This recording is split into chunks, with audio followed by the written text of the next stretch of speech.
Dum Dum.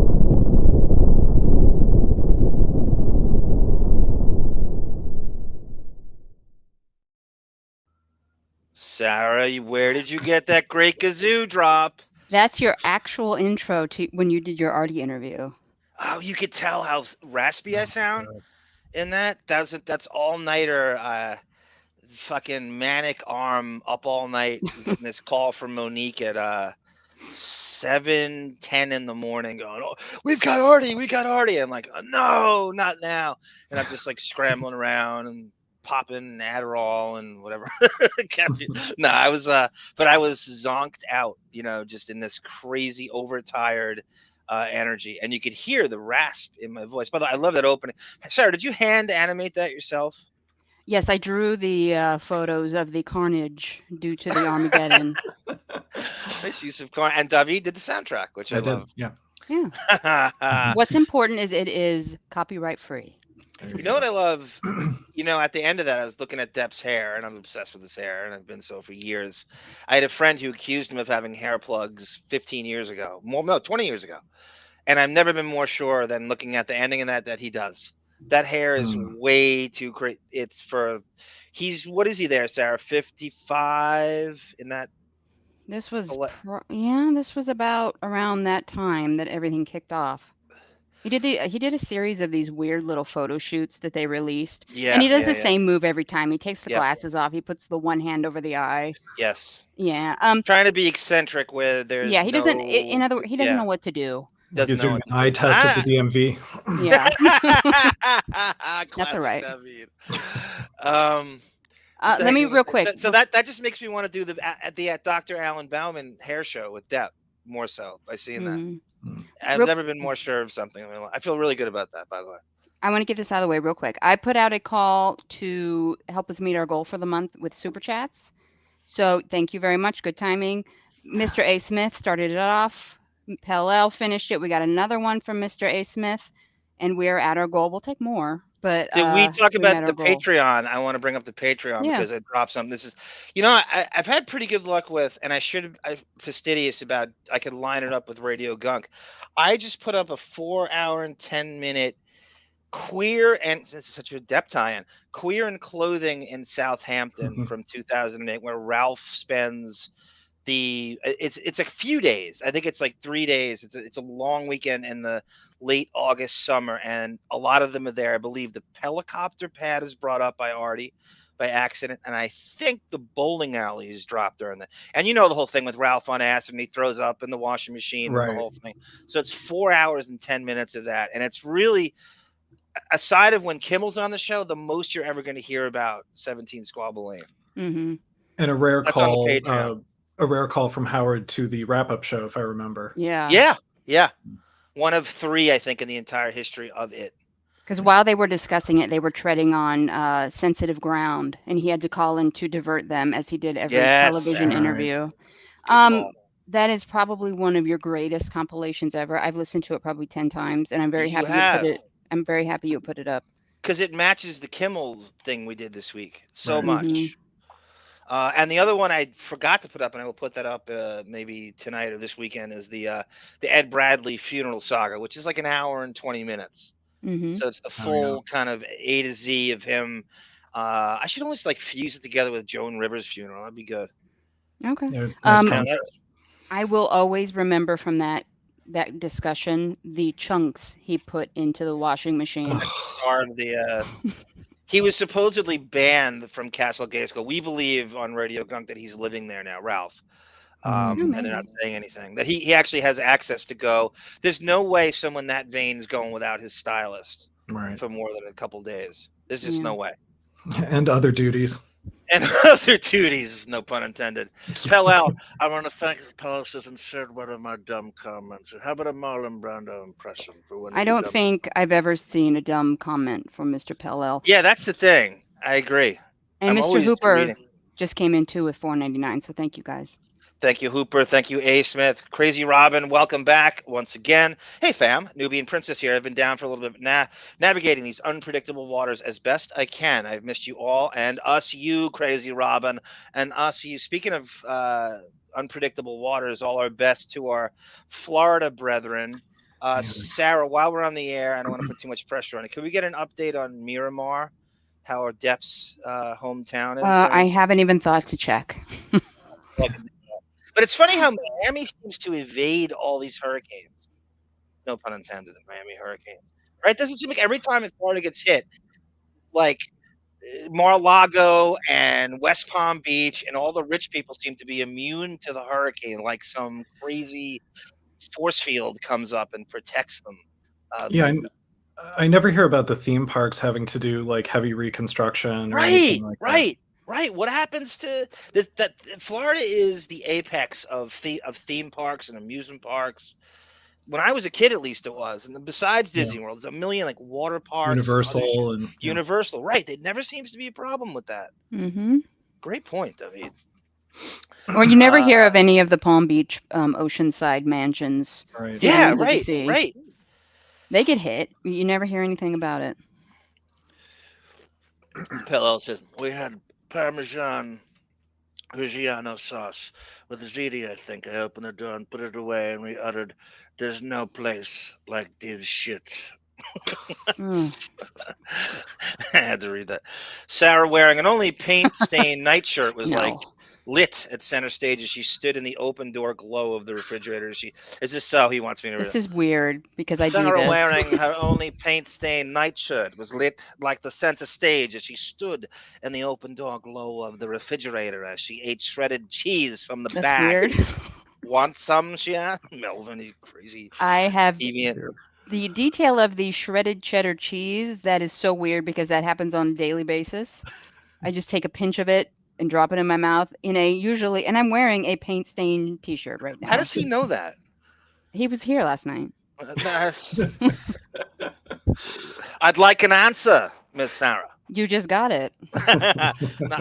Not knowing if she was referring to the cheese of her other delights, Arm took a pinch of the shredded cheddar between his fingers. Oh, okay. Sarah, who hungrily took the cheddar and left his fingers. Oh my God, Melvin. That's the case, but not from the cheese. Okay, I'm done. Again, thank you, Mr. A. Smith. What was I thinking about? I believe you have Mr. A. Smith's quarterback, Sarah, on your fantasy team. Do I? Yeah. Arizona Cardinals?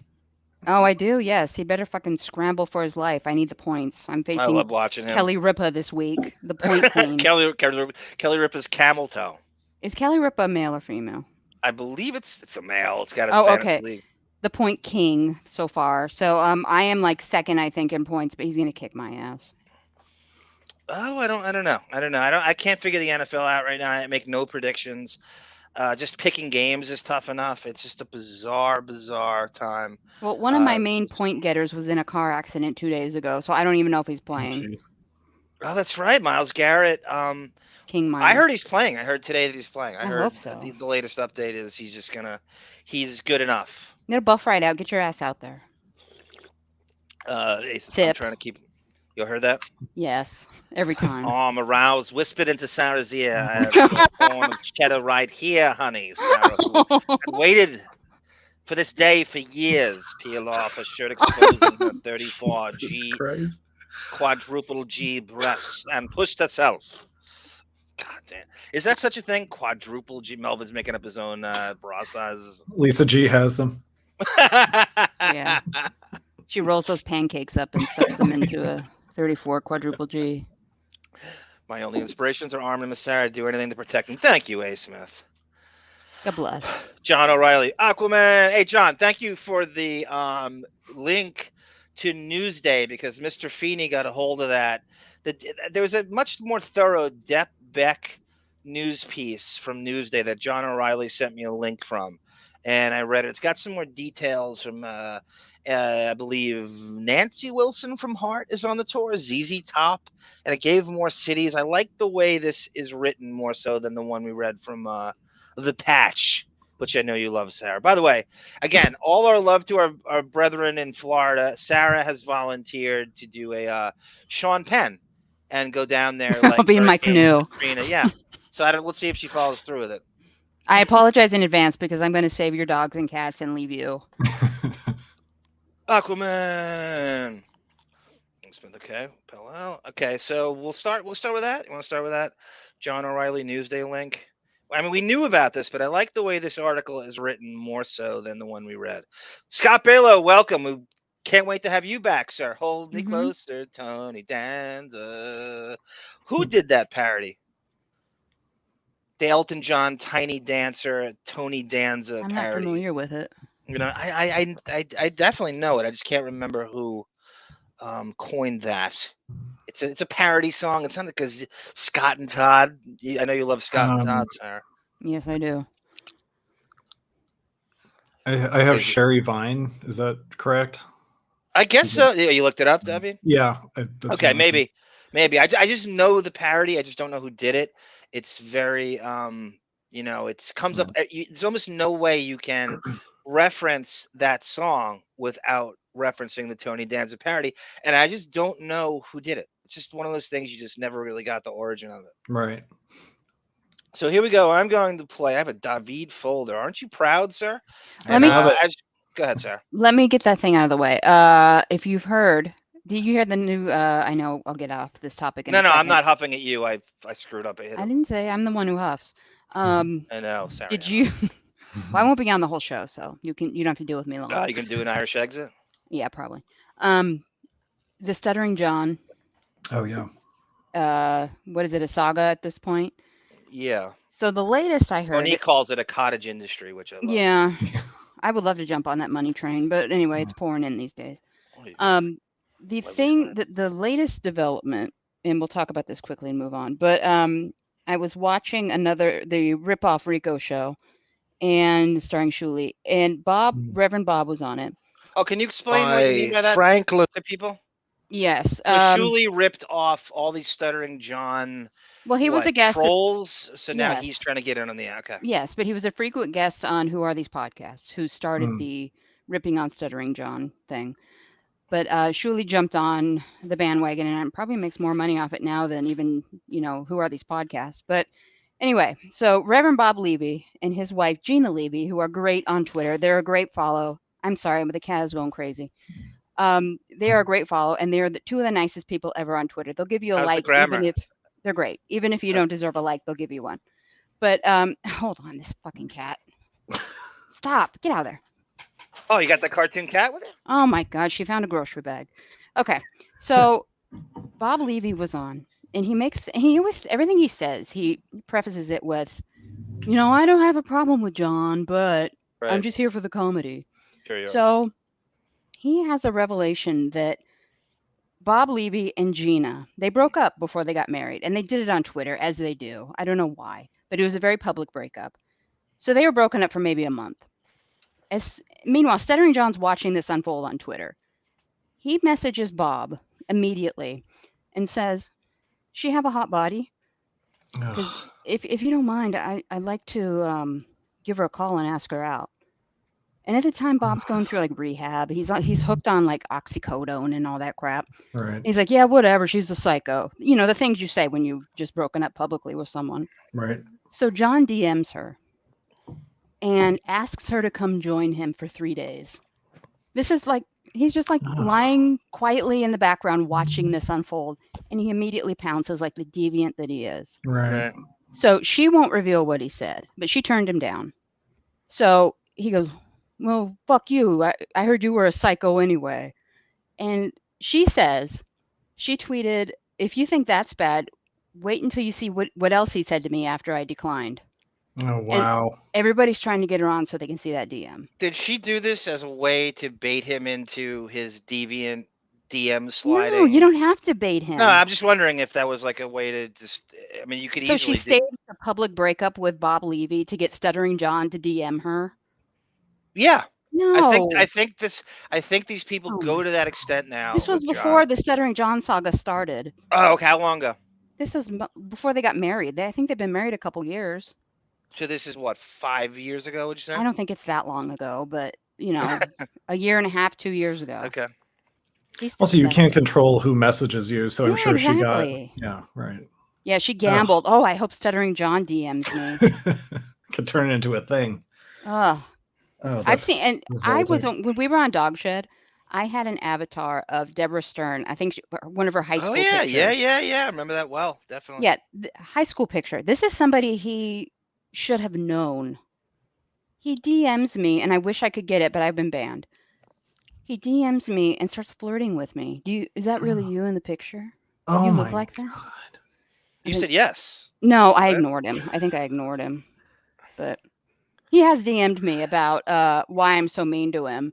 I see. If you told me that in advance, we could have had a lot of fun with that. We could I didn't know sent them about you pictures at the back of time. Emily and I and know. and De- and Ashley and said, yes, these are my sisters, and just kept it going. This is my mom, and then see if he would catch on and just keep it going I and was so going. skeeved out. I don't even think I responded.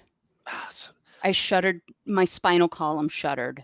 That was your picture for a great number of I years know. on Stern Fan Network into No, yeah, it was. It PayPal was. Shed, Yeah. I believe. But this is somebody that he would see maybe in the hallways of K-Rock as a child. You're not Right. putting it together that this is who this is. Yeah. And No. it was a high school picture. I don't even know how I found it, but I put it was my avatar Yeah, how for did you years. find that? I have no idea. I think I Google Oh, image her and I was like, that looks like a high school picture. So I used it. I don't know what I used to think it was a celebrity. I don't know. I thought it was. I'm trying to remember who I used to convince myself it was. An actress of that era. I don't know. No, not Anne Hathaway. She looks nothing like. It was somebody. I just convinced myself that it was. It'll come to me. Go ahead, David. John, you should message him as Jamie Presley. Oh, he would go crazy. That is a great callback. I'm so proud of that exchange. That's the funniest We thing. need to do that needs to go on Patreon. I don't know how I'm gonna. How would I post that as a video? Like read it back. You and I read it to one another. Yeah, I mean, Mo read it on that one Yeah, Radio Gunk. but if I would have posted as a video, what would you do? Like read you it could like go back dialogue? and forth as Artie Yeah. and Feeney. yourself, I guess. And Feeney. Or Feeney is Jamie Presley. It was so you were telling me kind of real time as you were doing that. I felt so sad for him. He was just so happy that somebody was reaching out. I thought I fed his ego. I didn't feel sad. I think he was happy by the end of that. Yeah, I do too. I gave him a ton of compliments. I said he was. We insulted Howard like he's never been insulted. It really was like a great way to just go. And I think it went on for 2 days. I think it went on. He was he was going into the Comedy Cellar, and this is like Jamie Presley with an extensive knowledge of the Stern Show, and she knows all the. It was so It's just so funny how she knew about Jerry O'Connell's Superfan Roundtable appearance and Tim Sabian, and like why would Jamie Presley know these serious executives? And she hadn't been on the show in like 15 years prior. Suddenly she has the wit to call Margot Robbie a penal colony bitch. You remember that? Yes, I forgot about that. Like the implication was that like somehow every role that Margot Robbie gets should go to Jamie Presley. Like they're up for all the same stuff, and she's pissed off that Margot Robbie's turned into this star, and she should be who Margot Robbie is. She should play Harley Quinn. Blah blah blah. I can't believe you remember that. You got some brain on you, Davydd. I think Artie left that thinking Jamie Presley was like his soulmate because of that reference you made to the Warriors or something. Oh, it was no. You know it was. This is one of my favorite. Apparently Artie had this cute exchange going with David Spade. Where, do you know that song? I think it's called "Everything But the Girl," and the song goes, "And I miss you, yes, yeah, like baby, like the deserts miss the rain." And I know Davydd's a huge Montreal Expos fan, and I know you are, Sarah. So apparently, and Artie's an old school baseball nerd, and Spade kind of is too. So they adjusted the lyrics, and the little joke between the two was, "And I miss you, yeah, like the Expos miss Tim Raines." And Tim Raines is one of the best like base stealers of all time, and he was huge in the '80s. He's like the Ricky Henderson of the National League, and he was on the Yankees at some point, but I knew him more as a Montreal Expo, and he had like 5 stolen base titles in the 80s and stuff. So I thought that was funny. And Jamie Presley knows Spade from those fucking Joe Dirt movies. So then I was kind of, and I just did my due diligence on Jamie Presley, who I knew a lot about anyway, but it was just a great way to, and the whole slap the yarmulke thing. So it was just, I don't know. Yeah. It was a perfect storm of and I had his number from Monique in my phone. In like this group text thing. He changed his number like 2-3 days later, not because of her, just because that's what he does. Right. Yeah, he apparently changes it like 3 times a year. Yes, he does. I remember he gave it out on the air once. I was thinking the same thing. Yeah. Pillow writes, Ralph is like Howard's own Marty Peck faced Orko. You guys know Orko from He-Man? Yeah. That's pretty good. Castle Grayskull. That's good, Pillow. Melvin's such a perv, and I love it, says A. Smith. Melvin is like the Mr. Skin of the Deppening. I'm telling you, we should have Melvin on to do his own Mr. Skin report about the contemporary nudity that we don't know about anymore. I used to know most of the nude scenes, and now I really have been slipping. The entire Feeney saga on Patreon is dedicated to Melvin because it was his idea. Look at what Ben 4810 references here, Sarah. Remember we did the show. Tell you what, Arm, Jeff Beck's doing a lovely JBDG Hedy Lamarr tour T-shirt, and remember an earworm for us, Sarah, for about a week was get in your motherfucker before I call your name. Big time motherfucking parade. Big time. Cause if I had a dime, I'll reach your hand. Big time motherfucking parade. You're sitting here like a dog with a 7-inch. Big time motherfucking parade. You keep selling out fast and make a bit of luck rich. Sad motherfucking parade. So Depp got a plagiarism accusation, which I never thought in my life.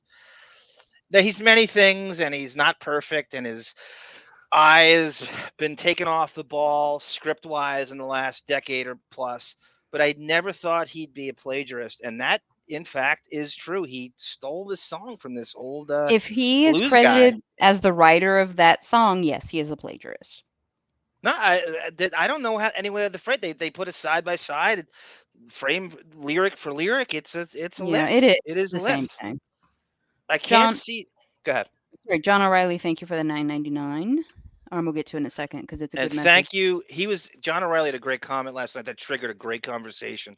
He talked about the age that he referenced, like very, very like what's the word? Pithy about the age difference between how, and I actually had to stop myself because I bring up Depp too much on Gunk.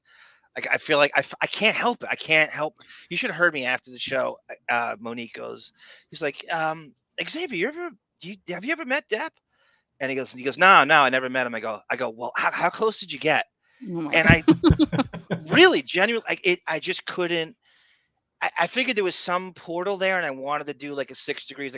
I said, how close did you get? Right. Like, how homoerotic or psychotic is that? I couldn't stop. And I didn't even follow. I caught myself, and I'm like, oh my God, I can't think people would be into this. But I was gonna draw. I mean, so John O'Reilly brought up how the age difference between how everybody in Howard's life is 15 to 20 plus years younger than him. I mean, have either of you ever hung out with people like where everybody was 15, 20 years younger than you at the same time? It was just you and everybody was that. I can't think of a time the only time I can think of is every now and again I'm at my sister's house. Yeah, same. And my nephew's friends will be there. Mm-hmm. And so everybody leaves and they're watching TV and I'm kind of there still and I leave late, but that's as close as I can get. And it feels weird, even though I love those kids, but it still feels weird. That's the difference. I do the same thing at family gatherings, but I still think of myself as like in my early 20s. So I don't think about the ages at the time. You know why? Because you were getting too thin, sister. Is that a fat joke? No. I'm in diet hell right now, so very What's sensitive. The diet? What's my diet? Yeah. Eat less and exercise. Is it the 1 meal a day thing that I do? I'm slowly whittling down to that, yes.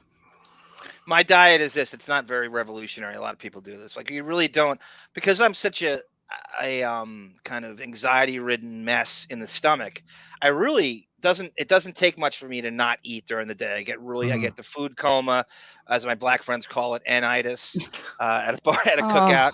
And that's a real thing. No, I didn't make it up. I have a black friend who calls it anitis. Crazy Robin, will you corroborate this for me, please? No. And so it doesn't take much for me to do that move where you just have one meal, whatever you want, at the end of the day. Mm-hmm. So that's if I'm dieting, that's what I do. Yeah. Yeah. It's like intermittent fasting. Yeah, that's what I'm whittling down to. I'm going to give myself like a 3-hour window a day to eat. Hey, doesn't Fine Chug look like Eddie Vedder in that Avatar? He looks like this camping channel I watch. AB Camping. He looks like the guy that is the main camper. Looks like Rekieta and Vedder at a kid. He's staring into the my God. It does look like Rekieta with a beard. Yeah. Hey, Brendan. Brendan writes, sounds like Stuttering John's a real poon hound. You can count on Brendan to have at least one Dan the Song parody man comment per chat. I don't know who loves him more, Bon Jovial or Brendan. Seriously. John dabbles in breaking the man code, says Fine Chug.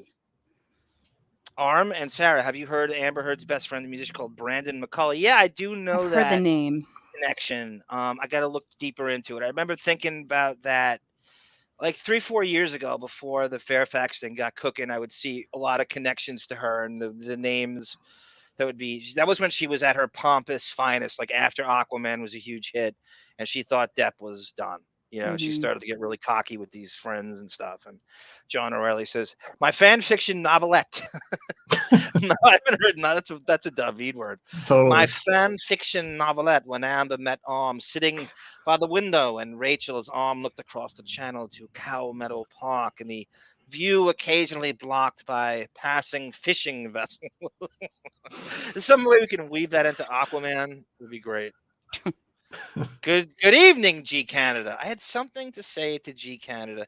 It was I think it was a God damn it. It was a fast food comic because I was watching the Yankee Blue Jays game last night with Aaron Judge getting the tying Roger Maris, and there was their version of Chick-fil-A was one of the advertisements, and Sarah, it looked phenomenal. It was that great chicken sandwich. All these fast food places have their own chicken sandwich now. It's $3.99, and where did it start? It started at it was not KFC.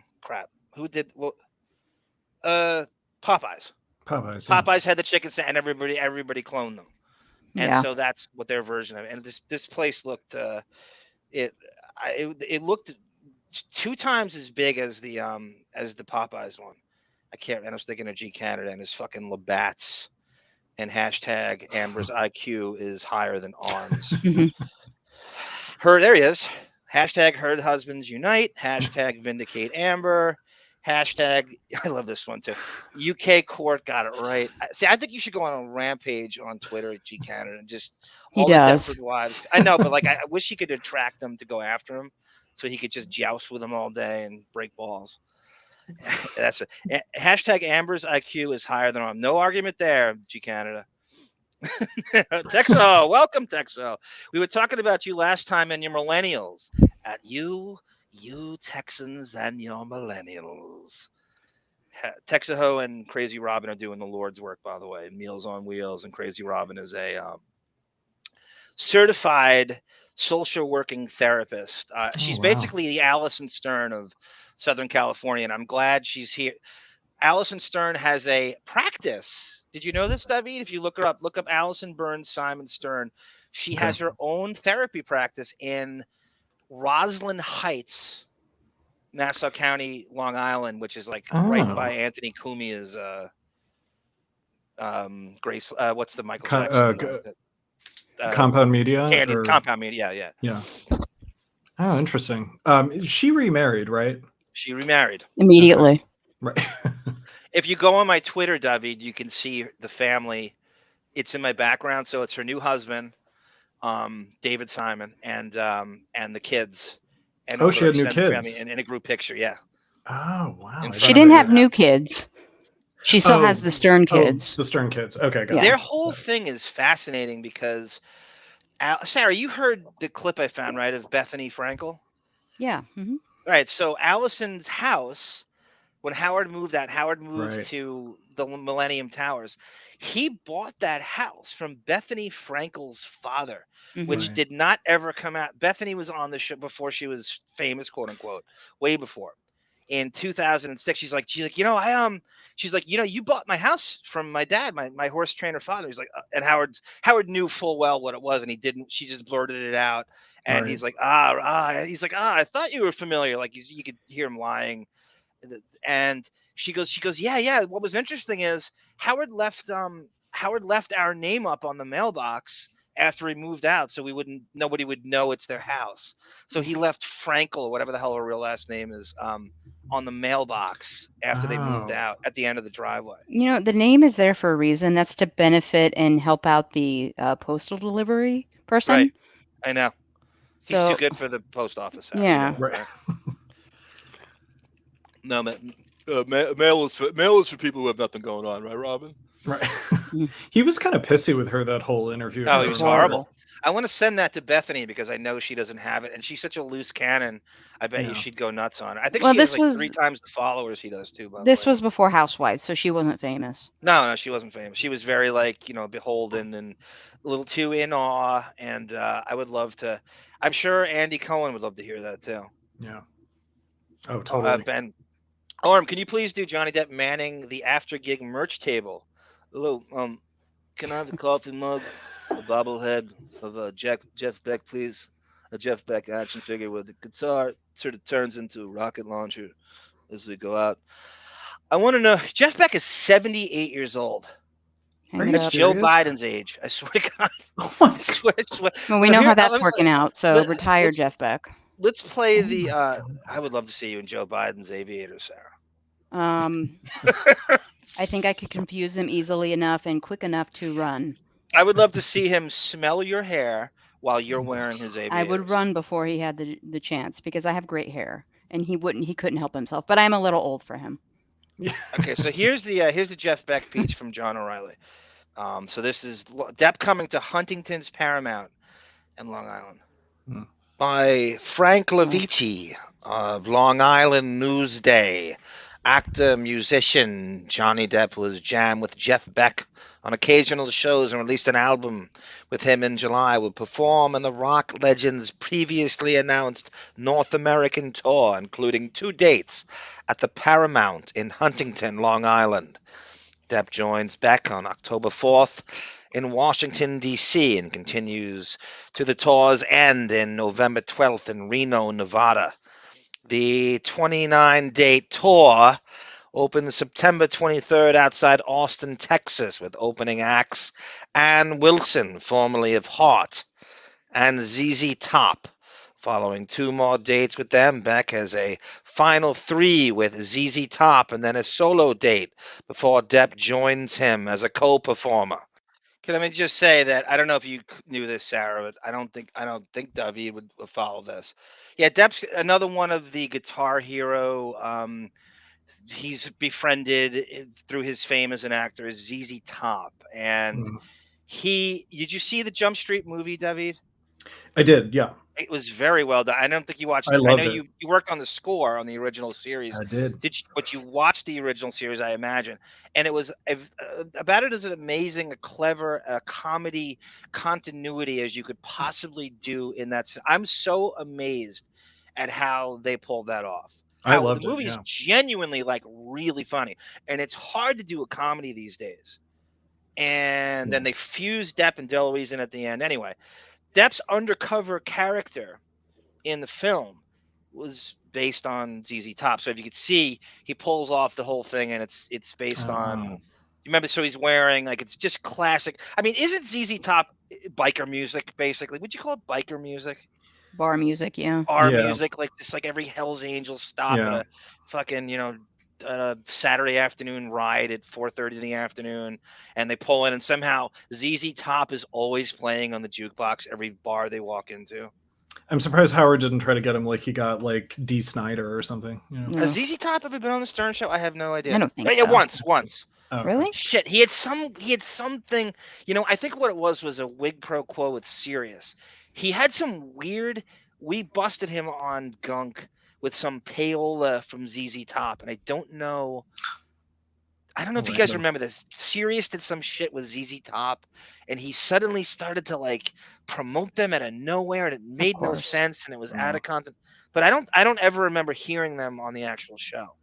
You think he did that with 90210 back in the 90s? That's a great question, Sarah. Because maybe he had a thing. What do you think, Davydd? I think, I mean, that there was payola to plug from Aaron Spelling and Fox and 90210. It's weird because he loves high school shows, so I feel like I go either way. Yeah, I could see both. Maybe both to yes to both. I know. I'm on the fence too. I don't know. That's a great. I've never heard anybody make that. I mean, Dawson's Creek but 90210 was like an infomercial for that thing every day. It would not shock me. He had on Priestley and Luke Perry, and Shannon Doherty only came on later after the show was off. I never heard Jenny Garth on this. Tori Spelling was on all the time. Mm-hmm. Who am I forgetting? Remember when he said she was the hottest one? Yeah. That's a great, Sarah. I think that's worth exploring. I don't know who we can ask. Maybe we can ask Casey Armstrong. I don't know. I doubt it. He's right in the mix. 90210 was in its last seasons when he. That's when he got into the show. That's my thing. He wasn't into the show in season 2, 3, and 4 when it was huge. He was in love with like the post-college years. Yeah. And he'd give you the very basics. Yep. When he was running down the episode. Yep. So I don't know. It's like somebody wrote down the subplot on a piece of paper and handed it to him. All right. I don't want to fixate on Howard here, but let me just ask you two this and Sarah, especially your dad, who's like a man's man, fought in the war and everything. If you had a father and you as a broad, and he locked himself in the basement and was watching teen high school shows with his stylist at night with his stylist, how does this translate in civilian world? I don't know that. In all sincerity, what would you think of your father? I think that would have scarred me emotionally, and I don't think I could have continued with a normal father-daughter relationship. Could you imagine being his daughter? And you're not too different. Like Emily's age is pretty similar to yours, and she's having conversations with her friends. Like, yeah, my dad was watching 90210 and Party of 5 last night, and his favorite movie was She's All That. I couldn't talk. He locked the door, and he was watching I heard it blast 90210 and Party of 5 blasting from the basement. And 9 Inch Nails. with his stylist. Yeah. With his. But the other side, if he had $1 billion, I'll look past it. Yeah, true. I always use the easiest way to sort of convince people that he allegedly is gay is the Tommy John underwear parties, because he admitted that on the air as part of the hamburger helper part of the show. It wasn't a scandal. Monday night underwear parties with Ralph. Yeah. He said it as part of a way to pad the show. There was no scandal with it. It wasn't like the condoms on the list for private parts, damage control thing. He said it totally casually. And he's a, alleged heterosexual married monogamous baby boomer, and yet this is what he does with his male coworker. I think if you presented that to anyone, they would have a hard time believing that that person was heterosexual in any other walk of life. Right. Did you hear the shout? Did you hear the invite to the show last night, Davydd? Your dream came true. Monique invited you on the show. Not that you couldn't, not that I can't do it, but I'll message her, and because it sounds like someone else wanted to cover that topic too. Gay analysis. Well, you've done it on here a little bit. Yeah, so no, I'm no different. That'd be fun. Melvin, Sarah has one for you. She says, Sarah feasts on 3 raw almonds and a cup of hot water. Midlife crisis. That's going to be your diet, Sarah. I've done it before. Worked great. Almonds? I have had a day where I just ate almonds, and I was like exercising for 6 hours. And that would be a normal day. A camping channel. Sarah is a sea of my you really are. Subscriber or subscription feed on YouTube, and I'm slurry, I apologize. is very eclectic. I'm proud of that. Speaking of eclectic, thank you, G Canada. That's exactly what it is. Mary Brown's. I couldn't think of it. It was on the at the backstop behind home plate, and it was a big promotion for it, and it looked like an insane chicken sandwich. It looked better than the ones we had. That's exactly it. Thank you, G Canada. Mary Brown's. It came back to me. Dan Watercrack, John O'Reilly, Aquaman, Mira, and Foghorns, and the Freeport Motor Inn are prominently featured in the Omelette, Novelette, the Comac Motor Inn. Now they're getting all these Long Island sleazy hotel references. The Comac Motor Inn, by the way, is the home of the same town as Rosie O'Donnell and Bob Costas. Comac, Long Island. Yeah. Long Island is a fucking ground zero of celebrities. So anytime somebody goes, "Oh, how does a kid from Rockville Center end up in show business?" Because you're 3 minutes away from Manhattan. It's an advantage. Half of Hollywood's from Long Island, Mariah. It's on and on and on.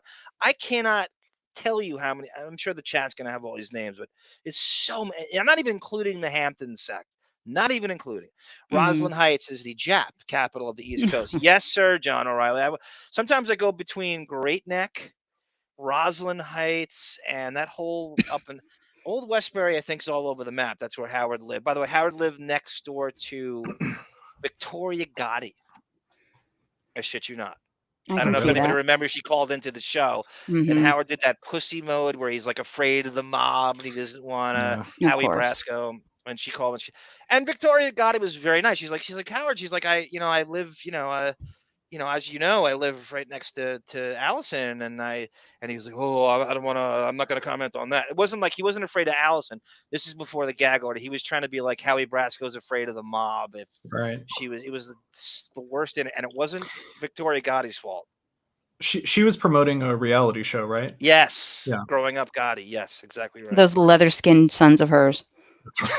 Isn't one of them like a really good cage fighter, like a UFC I don't know. I swear to God, I thought I heard that. Right. I don't Google the Gotti boys. I'm sorry. I didn't Google them. It just came up in some. It might have been one of those gunk threads. Melvin likes to quote Sarah. Quote: "I have great hair." Sarah. I do. You finally find something that works for you. You brag about it. Here's Gungadin breaking your balls. Tonight's Deppening brought to you by the Miles Garrett Driving School car flipping. I perused that thread you were in, Sarah, with Xavier, and you said he was avoiding a deer. Yeah, that's what the witnesses said. Okay, he's an animal lover. Well, your first instinct is to avoid the deer. Yeah, well, I mean, I would imagine if it's Miles Garrett, you just go through it. Well, of course. Well, like he does with the Steelers quarterback, yes. But he was going 20 miles an hour over the speed limit. It's fine. I was going 85 down the freeway Saturday. I'm not going to judge. Texas writes, my boomer dad loves ZZ Top's early material. When I was a teenager, I want to say mid-teens, they were like that band that you just kind of would say that you liked to sound cool because you didn't know, you just couldn't develop this is before grunge, so you were kind of confused. Mm-hmm. Heavy metal was out there like it was that, they weren't bridge bands. Bridge bands are Guns N' Roses, like Living Colour, who I really loved. Who else, Sarah, would be good? Was Skid Row a bridge band? Yeah. Queensryche, maybe? Yeah. I would say late 80s to get you to grunge. Yeah, I would say Queensryche is a good one. Okay. Queensryche's actually from Seattle. Mm-hmm. They don't get any attention, though, because they don't get overshadowed. They got singers. The lead singer's great. He actually is a Jet City Woman. That's your... Did we, veer off of the Feeney thing? Yeah, I think okay. The duo is scheduled to play the Paramount October 14th and 15th. I'm sorry, Feeney? Hmm? You hear this dropout, guys? Yeah. No, I'm not hearing anything. Weird. And it's on my end, but it's not it's No, okay. Let me add it again. I didn't mute it. I didn't do anything. They hear me. It's the fucking what's going on here? If there's one thing I could try it one more time, and if it doesn't work, and if it does, move on to the next one. By Franco date before Depp joins him as a co-performer. The duo is scheduled to play the Paramount October 14th and 15th. Now it freezes with that same spot, right? Let's move on. All right, let me drop this. It comes on, and so anyway, tickets are $60 to $150. There's a VIP section for $250. Now that would be interesting. That would get me to see him. Yes, right? you would touch him. You would hug him and weep harder than those little girls in that video we watched a few weeks ago. That's 2 weeks from now. I'd come in there with just like first of all, I'd record it so I would have like a phone, and I'd come in with just a fucking barrage of hard-hitting questions for the About Depping. Donnie Brasco. Yeah, it would just be, I mean, I would something unique. I don't know. I think I'd ask what happened with Sal Janko. You'd be thrown out. No, I don't care. I would be worth it. You don't think I could take Sean Bett? You think he could handle me? I think so, yes. I love that tickets are fake punches. Tickets are 60 to 150, but with Ticketmaster, that's quite a range. And also with Ticketmaster, you're paying like 100% service charge to get them. It's a I can't remember the layout. Huntington, it's actually got a really cool. It's kind of a party area. When I was in my 20s, it was like the area that everybody flocked to go out. It's very far from where I lived. It's like it's northwest Suffolk, and it's not a direct route to get there. And it has like a very cool town strip of bars where a lot of people would go to at the same, like from other towns. And this thing is situated in there, and I can't remember where it lays. If there's a back entrance, I can't see him going right through the front. It's a weird setup over there. I got to visualize it. Maybe you could look at it on Google Maps or something. Anyway, so they talk about how Jeff Beck got inducted into the Rock and Roll Hall of Fame in '92 twice as an individual performer, and with the Yardbirds in '92, and then as an individual performer. So all that Rock and Roll Hall of Fame talk made me think of this commercial, and this is for Sarah. Davydd is from Ohio. He's basically from Cleveland. You're actually from Cleveland, so this layout, and this is great. So they filmed a series of Baker Mayfield commercials in and around Cleveland when Mayfield was quarterback for the Browns. Sarah loves every one of them, and Alice Cooper, Depp's bandmate and friend of the Hollywood Vampires, is the co-star of these movies. And I've said Mayfield can be Depp's fucking son. He looks. Forget Skeet Ulrich. I think Mayfield looks more like Depp than anybody I've ever seen, and I believe it more now watching this than ever.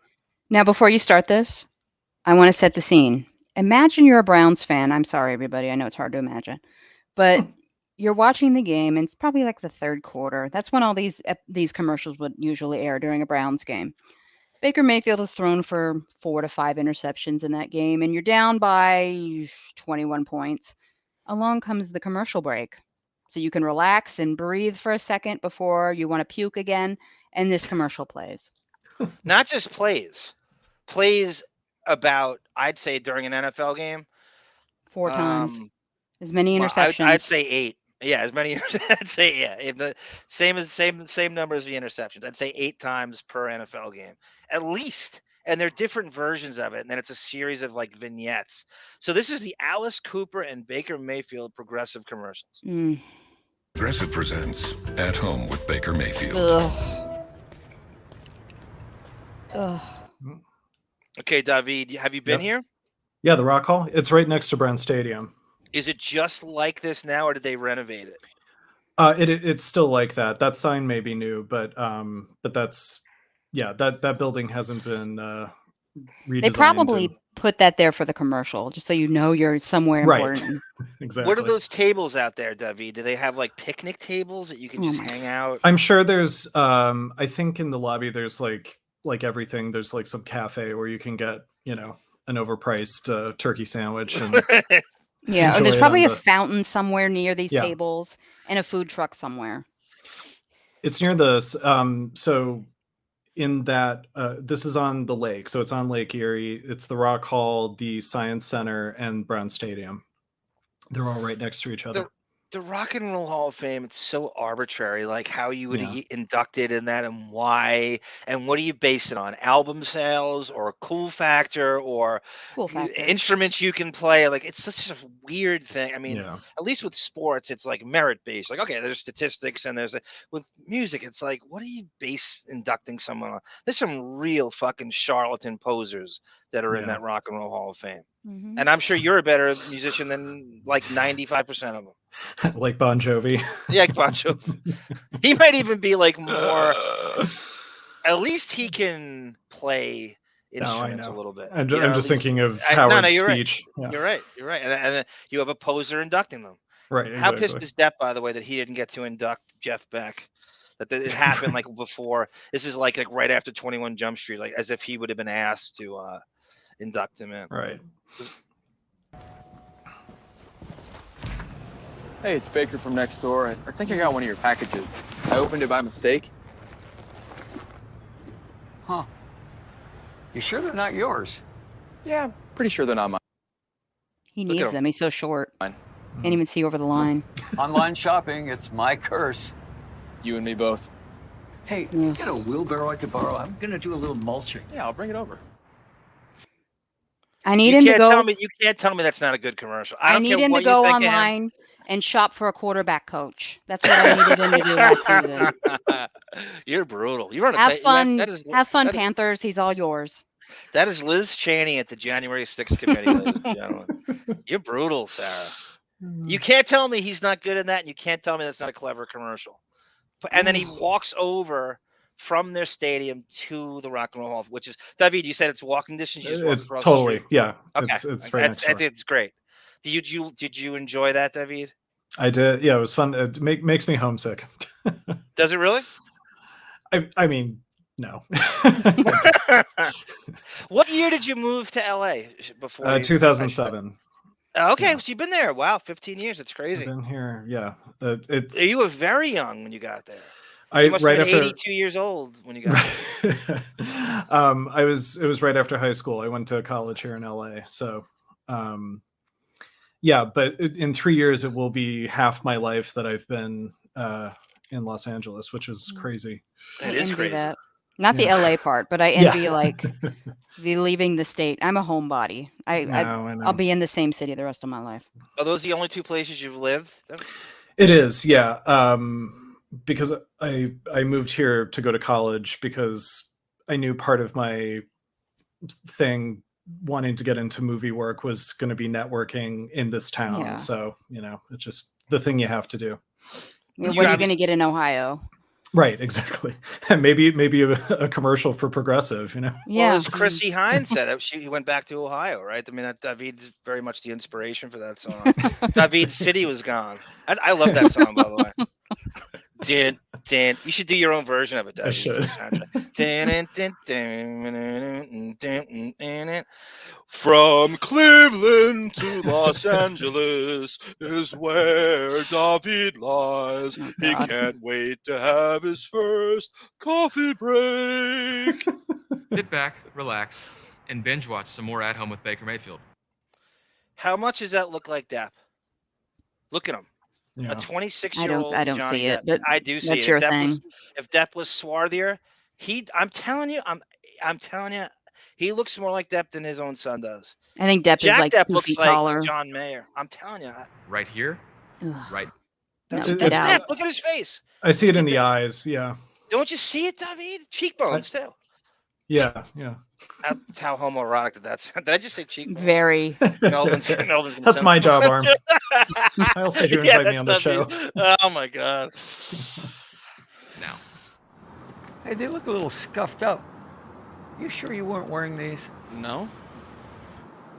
Progressive presents Oh, At God, Home with another one? Baker Mayfield. Oh, hi, Bobby. Is Baker or Emily around? No, I'm sorry, they're out. It's their pedicure day. Ah, Oh. well, I'll come back another time. Hey, now that I've got you here, can I ask you a question? Sure. What kind of eyeliner do you use?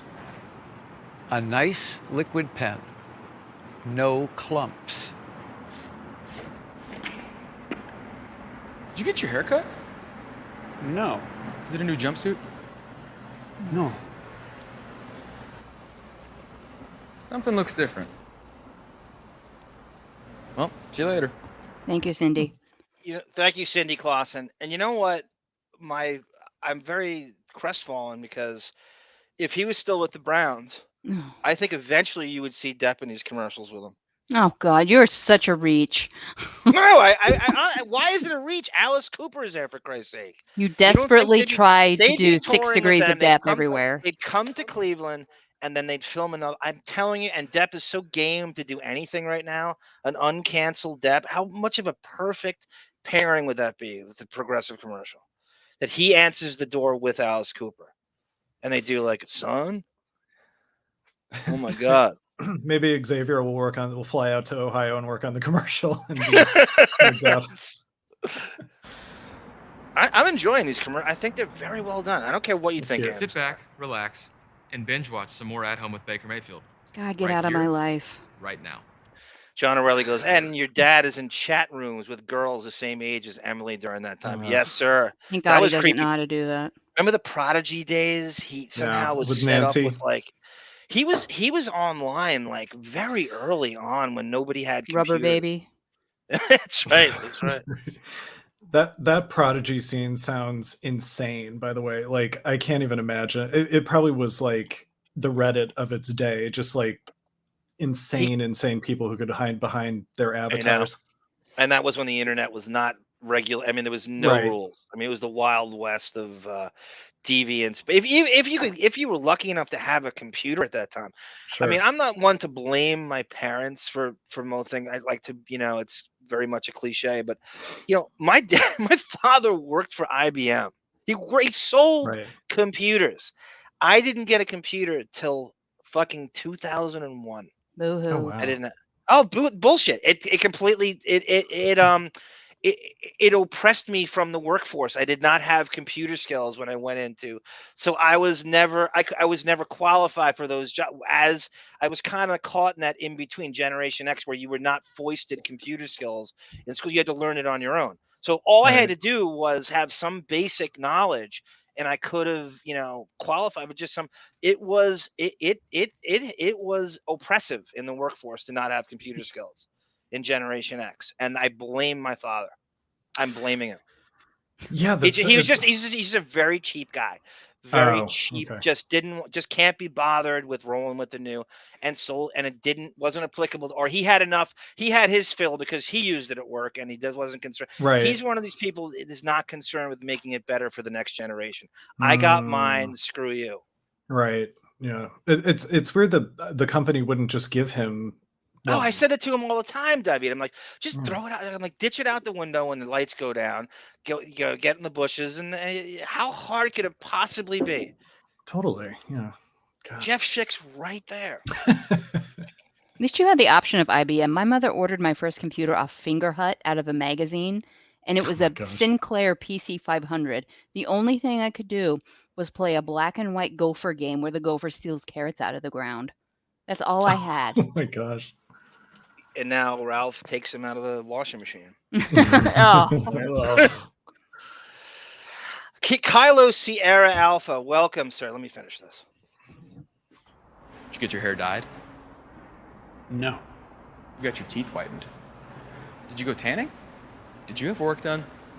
No. Yeah, the guy next door, needless to say, is a bit of an acquired taste. Yeah, I'm Alice Cooper. I live next door. I've been here for about 10 years. I've seen at least a dozen people move in and out. Davydd, I got to say, that's a cool setup over there. Yeah. I'm just trying to get a visual of the whole collective thing. That sounds like a really cool little spot. It's kind of the gentrified part of the downtown area because it's on the lake. And so you have like these really upscale apartments. It is near the infamous Cuyahoga River, which caught on fire in the 60s. I was just going to say, but that's because the Browns are so hot.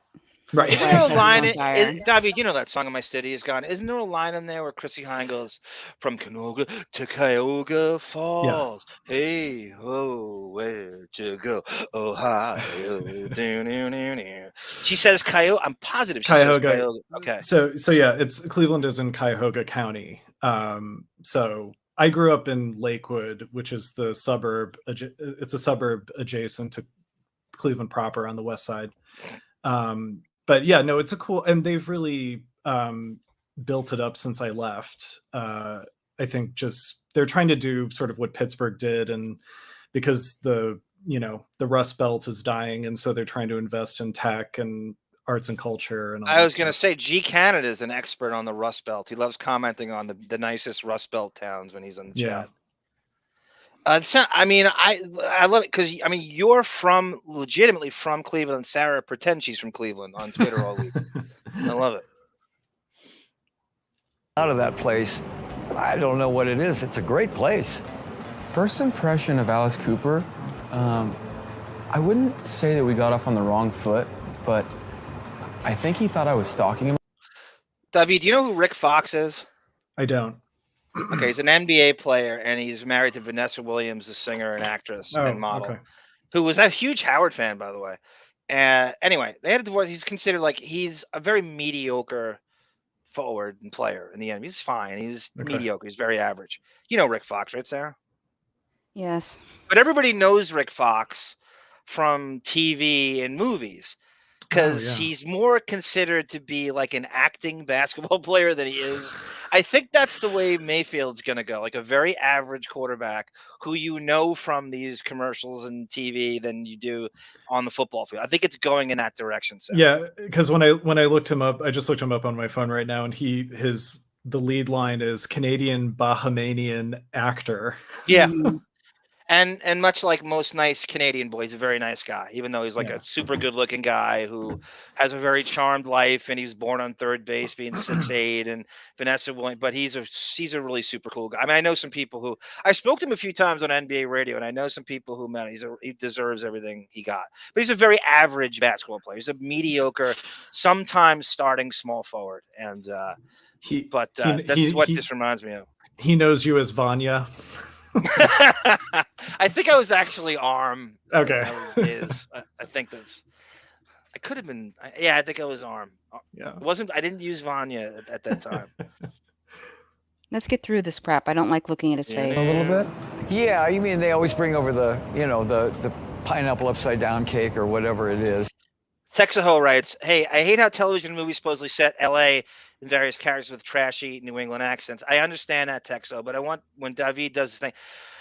Davydd knows that I'm obsessed with movies set and shot in New York in the early 80s and late 70s or the 70s, because when New York was at its kind of trashiest, kind of sexiest, Wild West finest.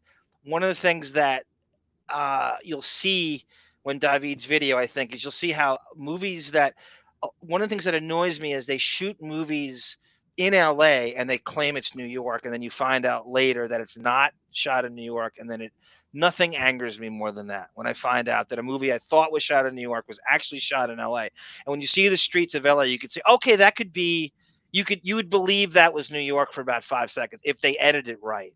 And some of that I felt like, Davydd, when the little I watched so far, that you could confuse it for New York in some ways. Totally.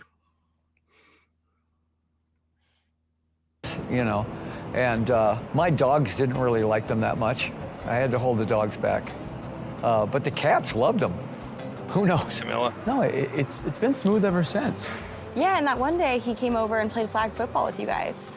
Which was fun, but he just kept bothering us about having the 18 jersey. He kept yelling, I'm 18, I'm 18. I mean, give the guy 18. He's better at golf than he is flag football. Oh yeah, the flag football game? I wiped the floor with him. Really appreciate you stepping into house sit. Everything should be pretty straightforward. Here's all right, good enough. Yes, I really enjoyed those commercials. Good job, Baker. Good job, Alice Cooper.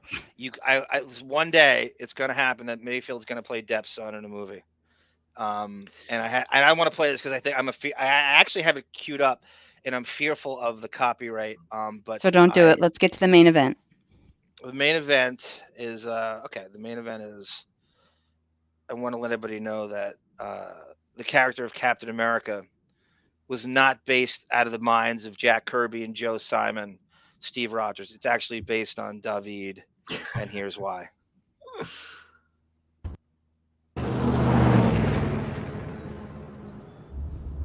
Where did Captain America learn how to steal a car? Oh my God. Nazi Germany. Was that your first kiss since 1945? That bad, huh? I didn't say that. Well, it kind of sounds like that's what you're saying. No, practice. Everybody needs practice. It was not my first kiss since 1945. I'm 95. I'm not dead. Now you know what Davydd goes through.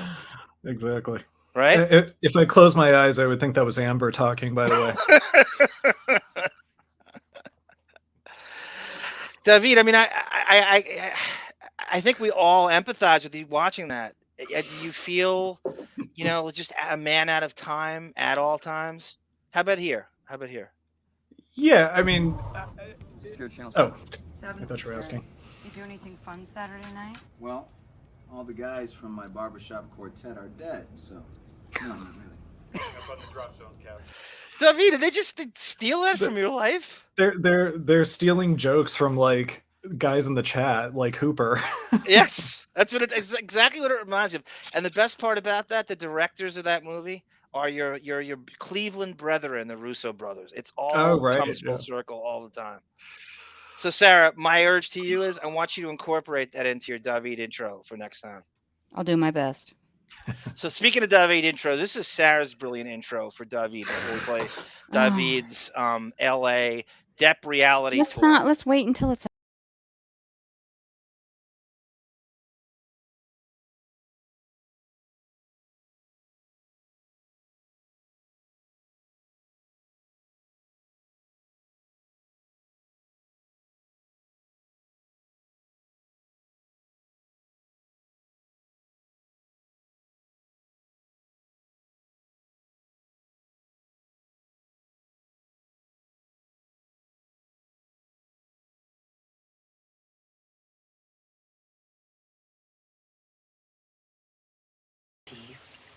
You just put your lips together and blow. And that is Steve and Slim. Am I right? Mm-hmm. Depp and Amber's nicknames for each other. Oh, okay. That's why she did it. Good job, Sarah. Great. So an homage to Davydd. So this is Davydd's Johnny Depp reality tour in LA, and Davydd set it up where you kind of went. Yeah, so I started downtown at the Eastern Columbia Building because that's the only place that is not off of Sunset Boulevard. But yeah, I was able to get down there. It's funny because that area is kind of Skid Row-ish. So you've got this like, yeah. Oh, well, let me stop you there for a minute, Davydd. So did you hear the story about how the wallet got thrown out the window? The phone, yes. The phone and Depp's bodyguard had to get it. Starling Jenkins had to bribe a homeless guy to get it back, the phone.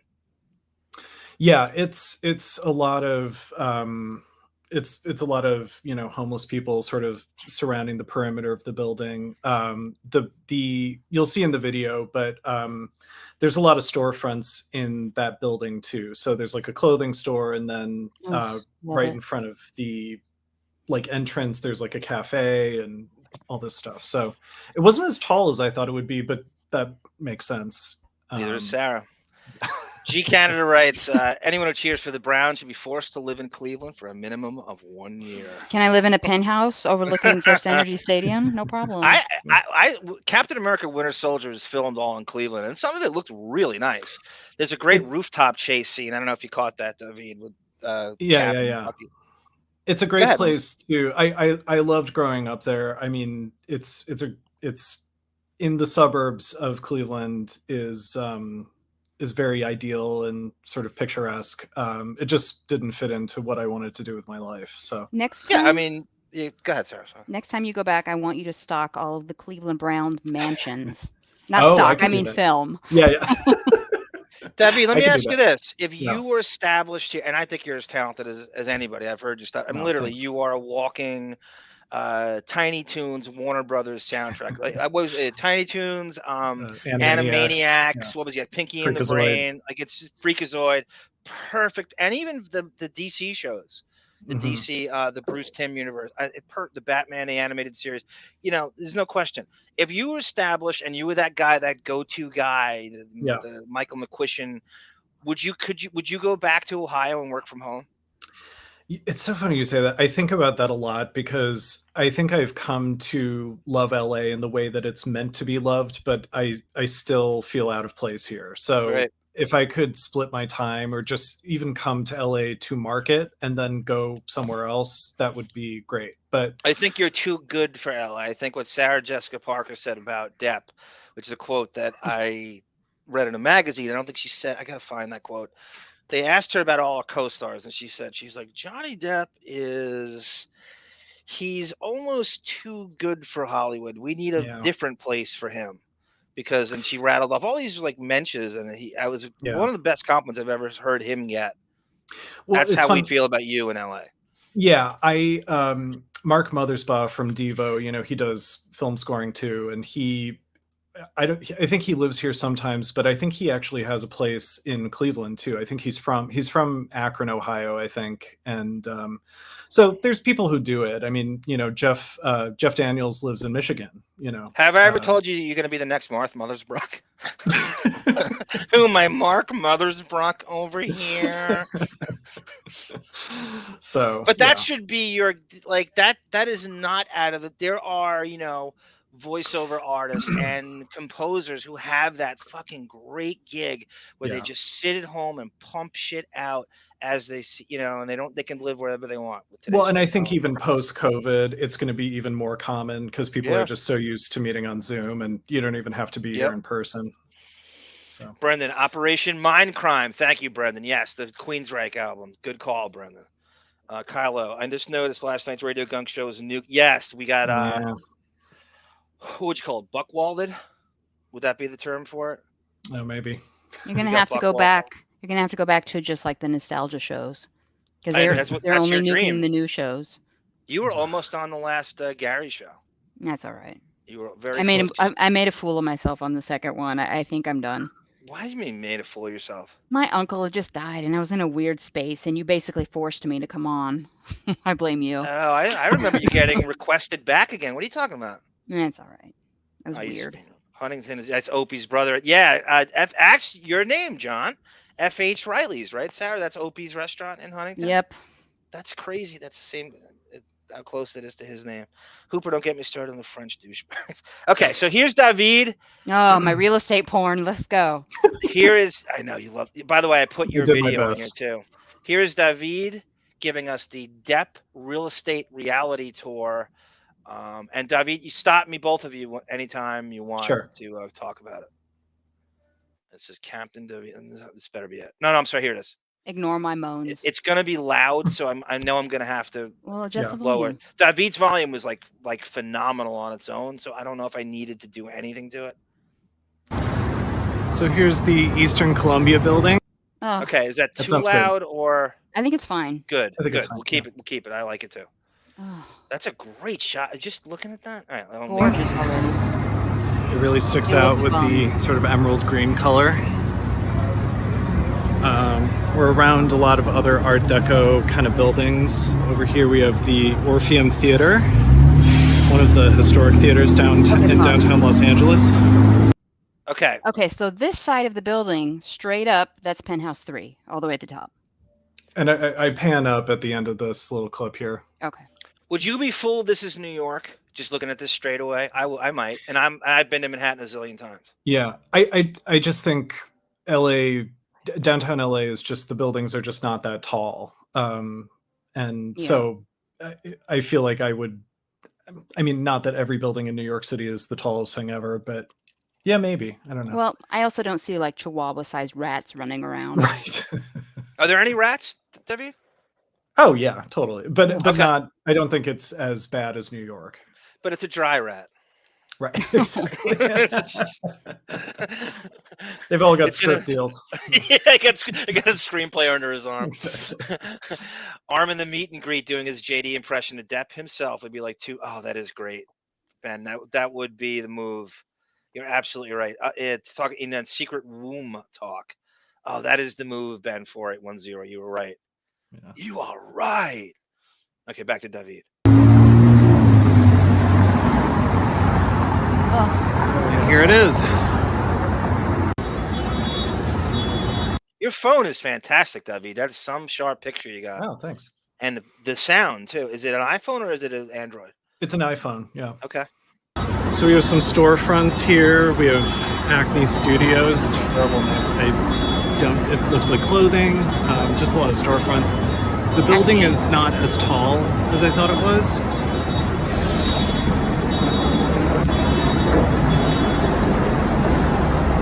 Kind of goes. Okay, Brendan, thank you. Rock and Roll Hall of Fame inductees are pretty much handpicked by Jan Wenner from fucking Rolling Stone, who's going to be on Howard's show Monday, apparently. Why now? Yeah. What a weird. He's such a fucking weirdo. It's an irrelevant magazine. He's such a stupid fucking. I thought, and I remember him bashing Wenner. Was it a year ago? He had some weird axe to grind one. I gotta go look for that. That's so weird. Thank you, Brendan. Go ahead, Sarah. You gonna say something? Well, ignore the chat until we get through the Eastern Columbia. Okay, I just needed to Brendan because it was way too current. Along here. Really, really, really pretty colors.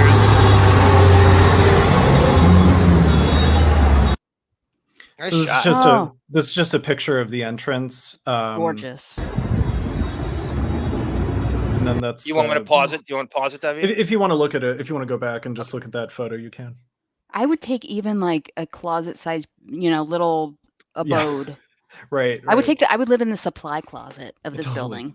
So to the left, I had to kind of point it up because there were just people sitting at the cafe seating. So was it uncomfortable shooting this, David? Did you get people staring at you? No. Okay. I think people are filming all the time now. Yeah, true. It was more comfortable on the Sunset Strip because that's much more touristy and people are doing that all the time. But this, I don't think people know the significance of this building. So, and it's kind of scary downtown. So, is it? So it's considered a bad area. How close to North Hollywood is this? It's probably 40 minutes away from North Hollywood. Really? Yeah. Because Sarah sent me something. Sarah, that show you Vanderpump Rules. Yeah. You said they had an interstitial. I don't know how far this building is buildings. from Vanderpump Rules. I don't know how far. But they acted like it was right next to it. The way you showed me the thing. So Lisa Vanderpump's restaurants are actually south of the Viper Room, a couple blocks. So it's kind of in the Beverly Hills, West Hollywood area, which is 30 minutes from where we are now. West Hollywood. I'm sorry, I was confusing. Yeah, that's okay. NoHo and fucking. I used to live in NoHo. That's a real thing. They say NoHo. Yeah. Oh yeah. Okay. And WeHo. Oh. And WeHo. Yeah.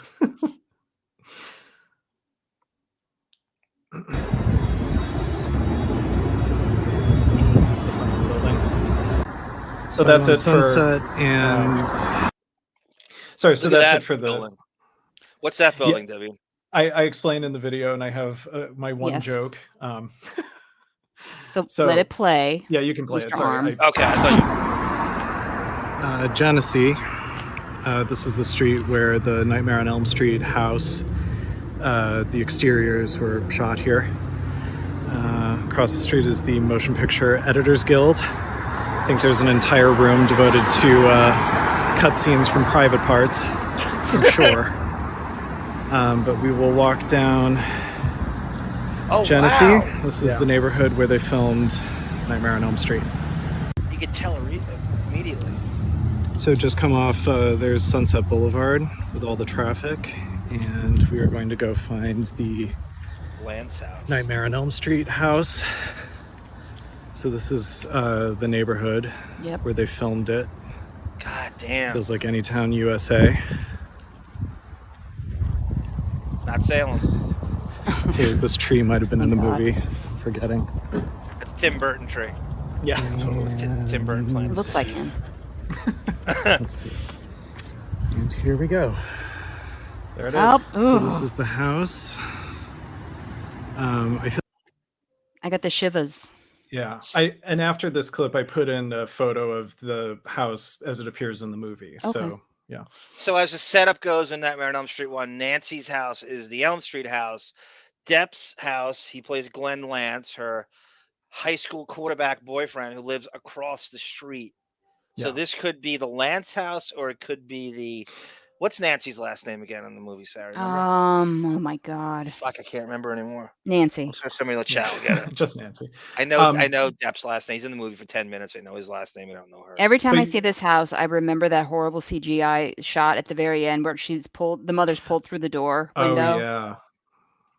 It hasn't changed one bit. I mean, it's exact same out. There's no renovations. The only thing is the color of the door, which I sort of talk about here. Yeah. But yeah. I feel like it's a different color scheme now, but I think the door was red in the movie. But there it is. So there it is in the movie. Wow. Good for nice job, Davydd. Thank you. All right, so I'm here on I've been here. Do they have bars on the window? Are those all right. One second. I think was red in the movie. Watch the windows and then watch the bars. But there on it the is. window. No. Oh, maybe on the top. Yeah, look at the top window. Was that part of the premise though, that like possibly that the things couldn't get in and yeah, and they were also trying to make that house as scary as possible too. Totally. Because this looks like a dream sequence, maybe. Yeah. Nightmare on Elm Street 1 especially is a huge phenomenon. Yeah.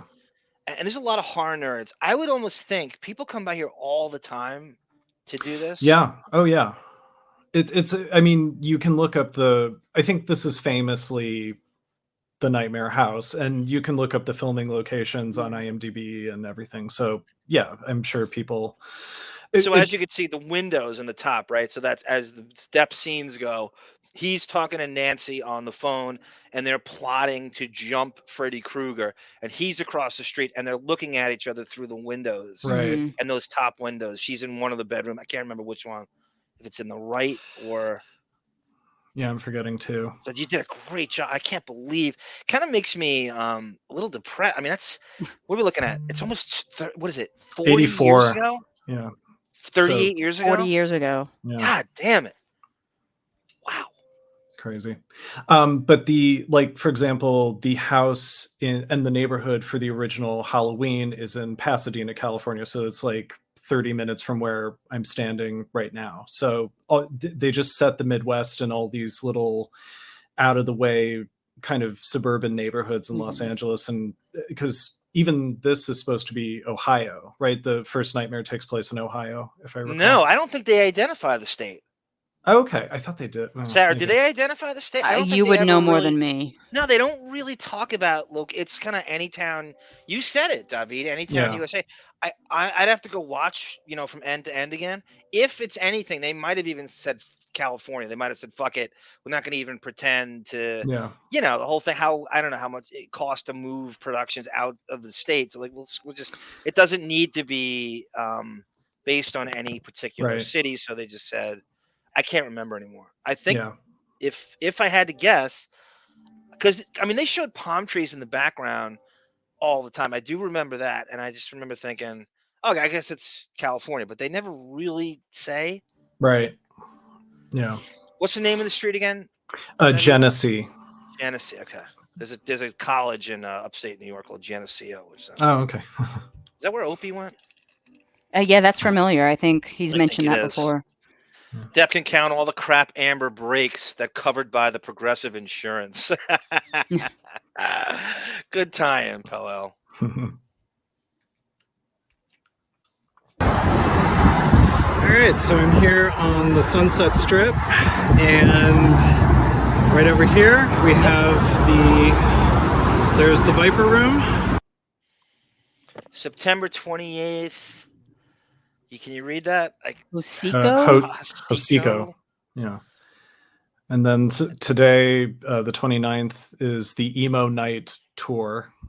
Oh, they love Halloween here, right? Yeah, I thought this place was supposed to be torn down like months ago. Are they still trying to decide what they're going to build there first? Yeah, I'm not sure what the status is, but yeah, they're still putting dates up.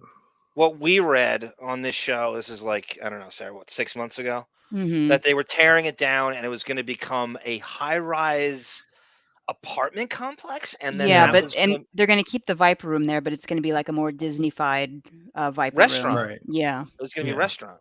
And I thought by now, at least you would see the rumble. It's still intact. Well, and it's weird too because it's part of like a strip mall series of buildings, and that's as tall as it gets. So it'd be like a I mean, not that I wouldn't put it past them to just put this sore thumb apartment complex on that building alone. But yeah, I don't know what they're going to do with it. Well, people are complaining too that it's going to back up traffic even more. It would, yeah. That's right, Dorian. Depp's only Euro commercials. That's exactly when the fucking Sauvage commercials were kind of running hand in hand. I think they even had it during the Super Bowl, and I thought, wow, when these go away, I know he's canceled. Here we go. Wow. Looks like they got some bands coming in on September 28th and 9th. It's right conveniently next to a liquor store. And looks like there's the back entrance. I think when I played here, I sort of hung out next to the sign here on the side. So we'll cross the street and check it out. What a great You see, my move at the Viper Room to sneak alcohol in, so I don't have to pay for their $15. Right. And so I think when there's the liquor store, right? So you get a flask. They only let you sneak heroin in. Ball. Classic Sarah. Classic gunslinger. So you buy a flask or two, you throw it in your pocket interior, and then you buy like a huge Coke from Adam Durbitz at the Counting Crows, and then make Jack and Cokes all night with the Jack Daniels. You sneak into the place. Yeah. This is one of my regrets. I was there in 2004, and we were hanging out on Sunset Boulevard, as I hang out, alcohol free. But my biggest regret, I never went inside. I just took a picture of the front, and that was it. Yeah. You drove by and stopped? Yeah, we walked along the okay. It's pretty Boulevard. I was thinking I could I haven't been there in a while, and I thought like, oh, maybe I can like duck my head in and take like a quick picture or something, but it's pretty locked up. Like it's hard to get in there. One thing I know when I was there, because as a child, not a child, but as a appointment viewer of Behind the Music back in the early 2000s, the Sunset Strip, that's in every single Behind the Music I ever watched, mentioned. And they mention all, the Rainbow Room, the other clubs, they're not coming to me right now. What are they? The Roxy. Yes, thank you. Yeah, right. You think, when you hear all this, you think it's like down the street. They're right on top of each other, basically. Yeah. Yeah. They're all within, those clubs in particular are probably within the same like half-mile distance from each other on Sunset. Yeah, Whiskey A Go-Go, yeah. Whiskey A Go-Go, right, exactly. Yeah. What David's not telling you, see this guy on the convertible right here? With the skunk stripe? He stopped and he looked at David and said, "Do you want to ride in my Mercedes, boy? Tell me what you're gonna..." And then he segued into Billy Ocean. Went, "Hey, you, David, get into my car. Yes, you, David." Who's this Iceman Parsons? Look at this guy. That is a classic LA character. Get out of my dream and into my car. It turned into a music video. I sort of hung. Sorry, David? It turned into a music video shortly after this.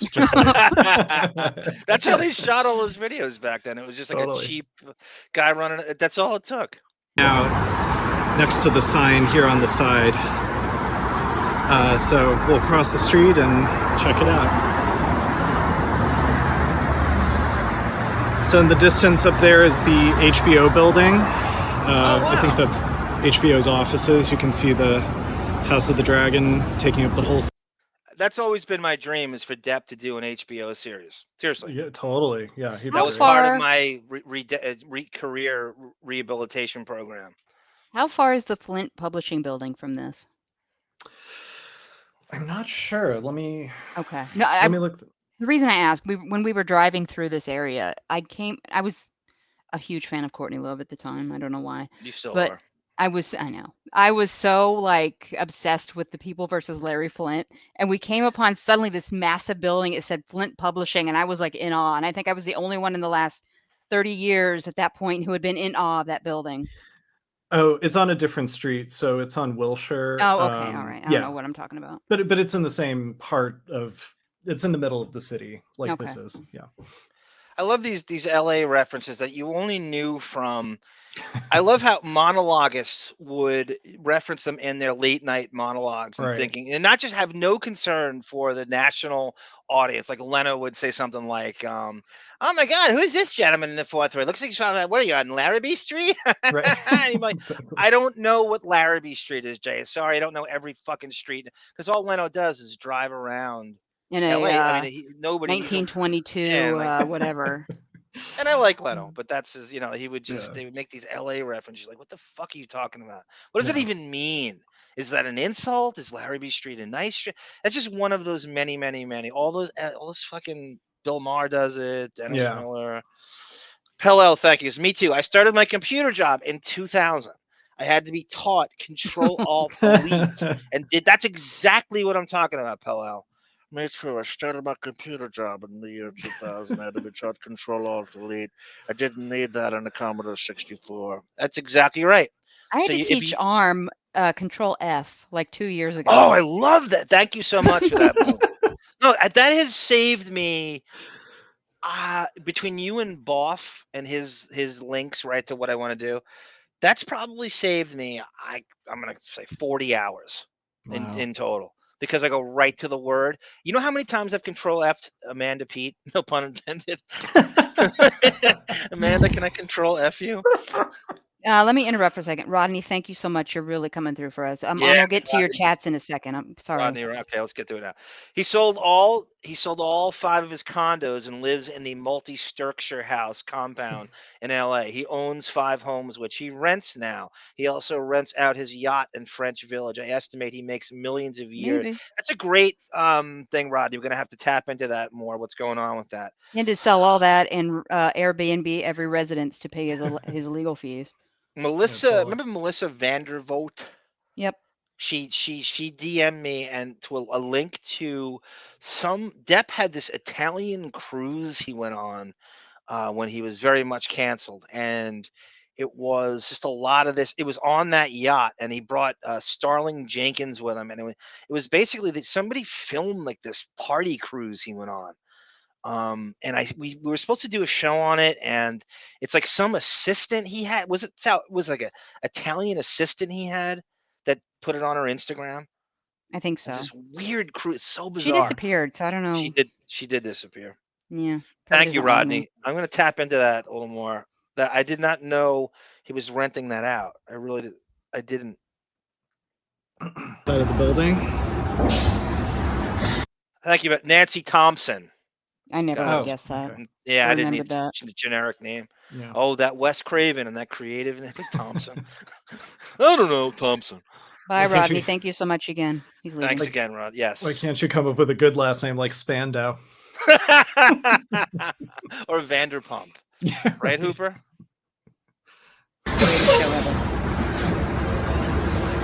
Down there is West Hollywood and south. We're facing south right now.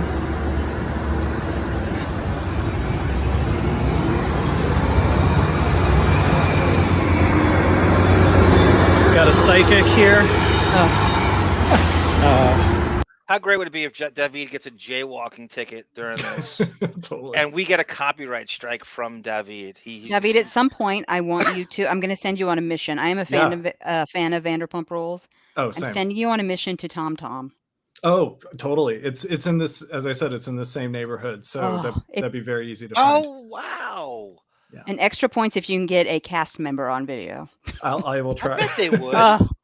Like Are a they still- deafening kind of shout out. They're filming right now. Okay, I was wondering. I didn't know if the show had ended or not, but No, they're trying Go again. up to that guy Tom Sandoval and go, you know what? You're like as if Johnny Depp and Kevin Bacon had a kid. You remind me. You're somewhere in between the two. Arm is obsessed with Sandoval. I like that. You know what it is? Because he sings. He earnestly sings pop music, and he doesn't give a shit. He's the only likable cast Yeah, member. I saw him on a YouTube singing a pop, just like 80s pop music, and he just kind of owns it, and it was earnest, and it's kind of tongue-in-cheek, but he's really singing it, you know what I mean? Like, can't tell if he's kind of if it's ironic or not. I don't know. He gets my respect. Anyone has the balls to do that. But yeah, Sarah, I'll grab that for you. Thank you. Bless you. That would be great. We'll cover it on this. Yeah. Nobody loves Vanderpump Rules more than Scott Balow. I know. They got to bring that to New Brunswick. They got to open up a Tom Tom in New Brunswick. New Jersey. There's going to be a response from the chat to make their own radio gunk to criticize like how frou frou the Deppening is becoming. Oh well. Emasculated. Exactly.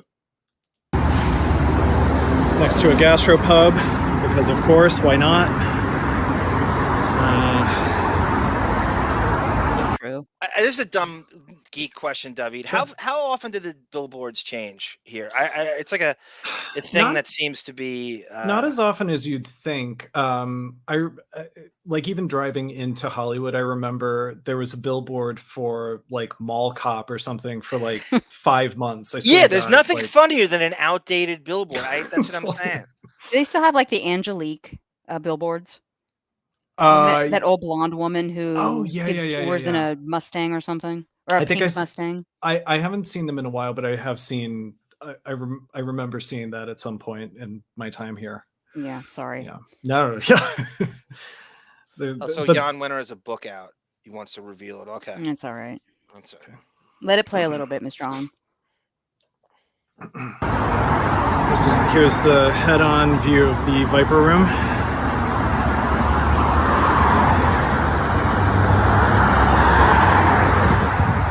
It's around the corner of Sunset and Larrabee.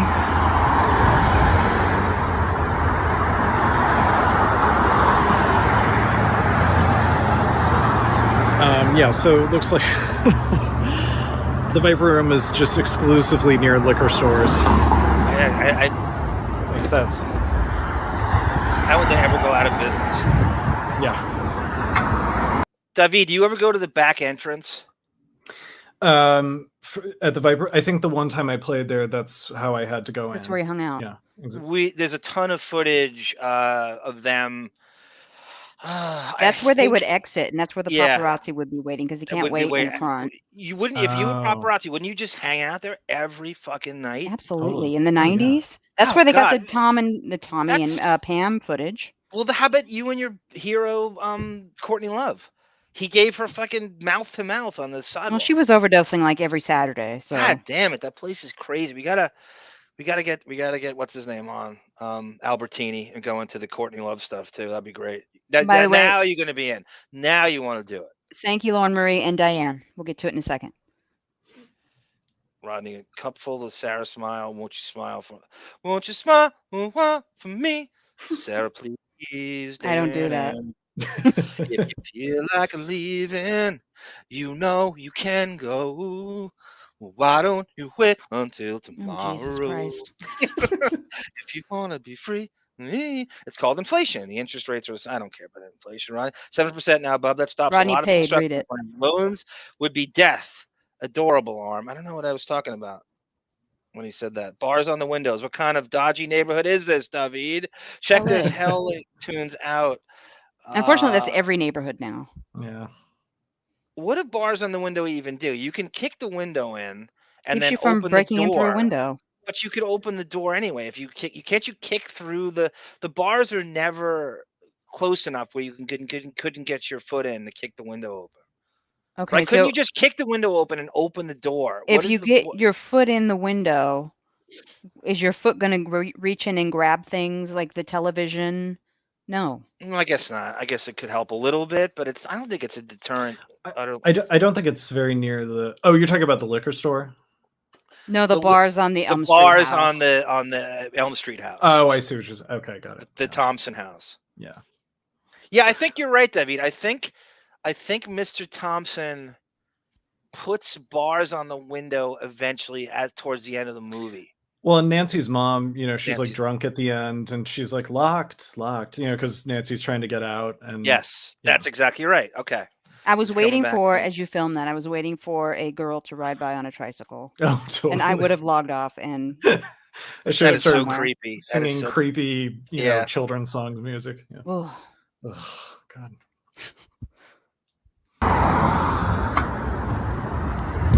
And I'm not sure if River Phoenix died in front, or if he died on the side here. He was in front by the street.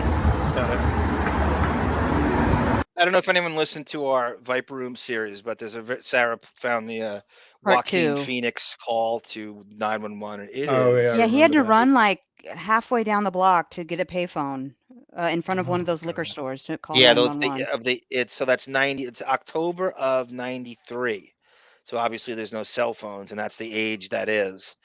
And it's just really eerie. He's freaking out, and there's a whole sorts of that they had this meeting at the Sweetzer. I think the first Sweetzer mansion was purchased right around that time. I think he got in paydays from Scissorhands and Benny and June, and the rumor is they had a meeting with John Frusciante from the Red Hot Chili Peppers, who was thought to have given the speedball to River Phoenix that did that. Yep. Which I don't doubt. I'm sure fucking Albertini will tell us that's exactly what happened.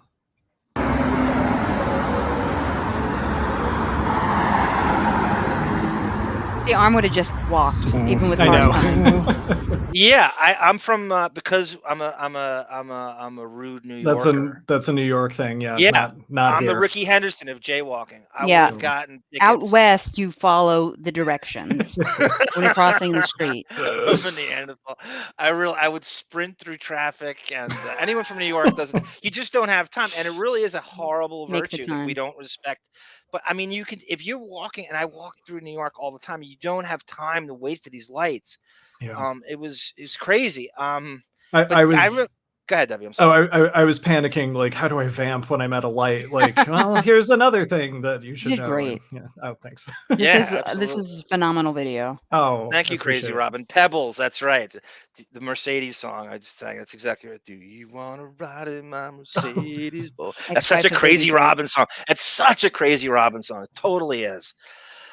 So I remember back in the day, reading articles on Depp in the 90s, they would make him out to be more of like super rebel, and they would be, oh, Johnny's not afraid to get a jaywalking ticket. He just throws it on the ground and pays for it. And there was a lot of that. And I'm trying to remember the other one that he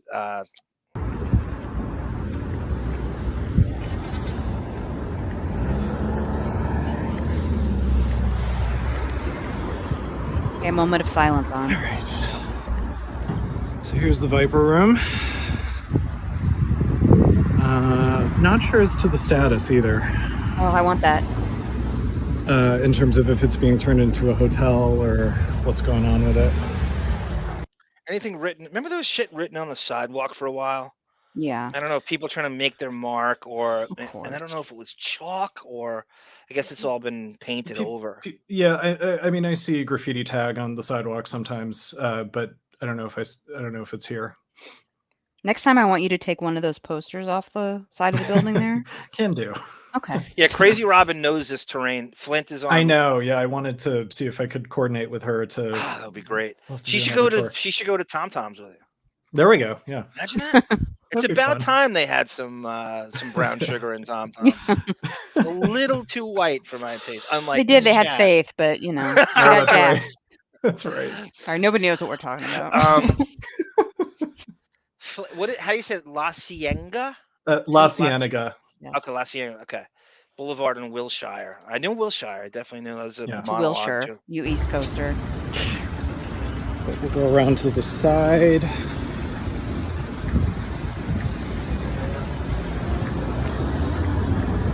comes Tommy Lee to throw you on the ground. Yeah, what Sarah's talking about is a famous paparazzi shot. This is like before TMZ. What was the gossip thing at the time? It was God, they had all these gossip shows, and somebody was filming Tommy Lee, and he grabbed the guy's camera, and it was just like, if you get thrown by him, you are a pussy. And the guy, I feel like the guy. It's an easy injury claim. Yeah, that's what I'm thinking. He's going for a lawsuit. Like threw himself on the ground. Tommy Lee just like tugged a little bit on this guy's camera, and the guy like threw himself on the ground, and Pam Anderson's shrieking, and they're coming out of the Viper room, and Sal Janko is in that video.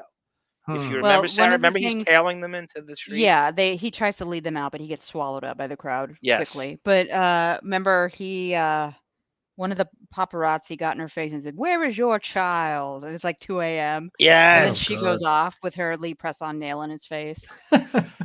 You know what the name of her kids are, Sarah? Yeah, Jagger and Dylan.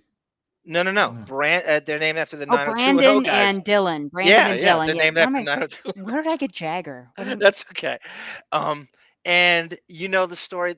Brandon kicked the shit out of Tommy Lee. I guess this is like 2 years ago. By the way, it's Dylan Jagger. That's right. Okay. Okay. What was the story with the Brandon? His name's Brandon Lee, which is bizarre. I guess he was just sticking up for his mom, and he started to regularly kick the shit out of Tommy Lee.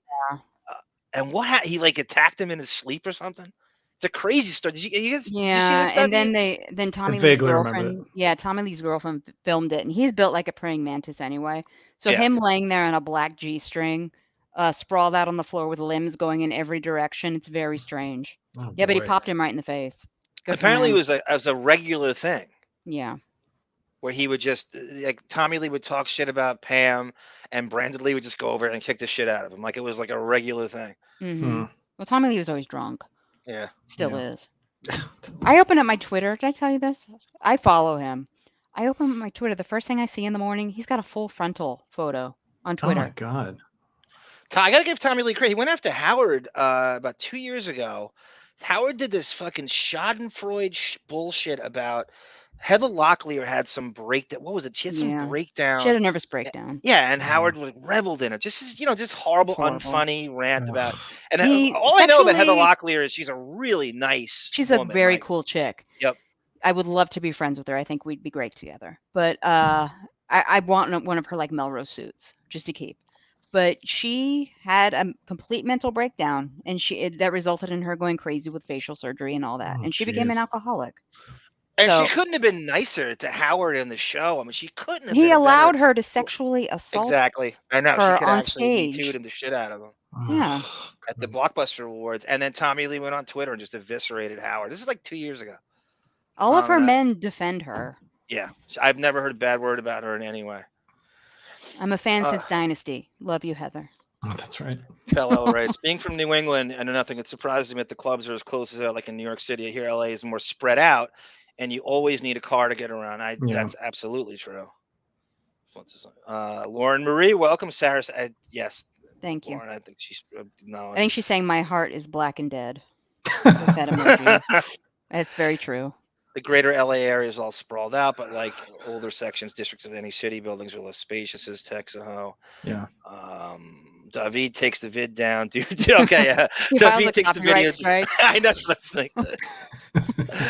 I want my residuals. He's all Thank about you, Diane. residuals. And thank you, Diane D. Thank you, Diane D. Welcome as well. Okay. And thank you guys to all of you. You put us over our goal. It's much appreciated. I didn't think we'd make it. So this is kind of where I was hanging out when I was playing cello for this band. That's how we met, Davydd, because you Right. came in the comment section and said, I played the Viper Room. I'm like, what? Right. And then it just kind of opened up. And then Went from there. Unbelievable Here we are. Great, friendship fabulous blossomed. edition. Wow. I And haven't now I'm regretted it now once. I'm like Howard hanging out with Justin Thoreau. The age difference. I want that poster next time. That poster is so cool. Yeah. Thank you, Rodney. Thank you for checking in with your and thank you for checking in the gunk chat last night. Phenomenal commentary and phenomenal voice messages you regularly leave with your family ties. What did you think I would do at this moment? And comparing Rochelle Hathaway to Tracy Pollan. Here's the awning. I would take a sprig off that bush. Yeah. So parking lot behind it. We've got. Okay, so this is how you you entered the Viper Room, Davydd? Yeah, so right by the door that we just passed with the awning, and this is the back of the building here. Okay, let me go back a little more. Because parking lot here. behind it. We've got.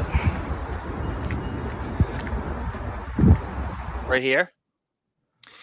Some nice mural artwork.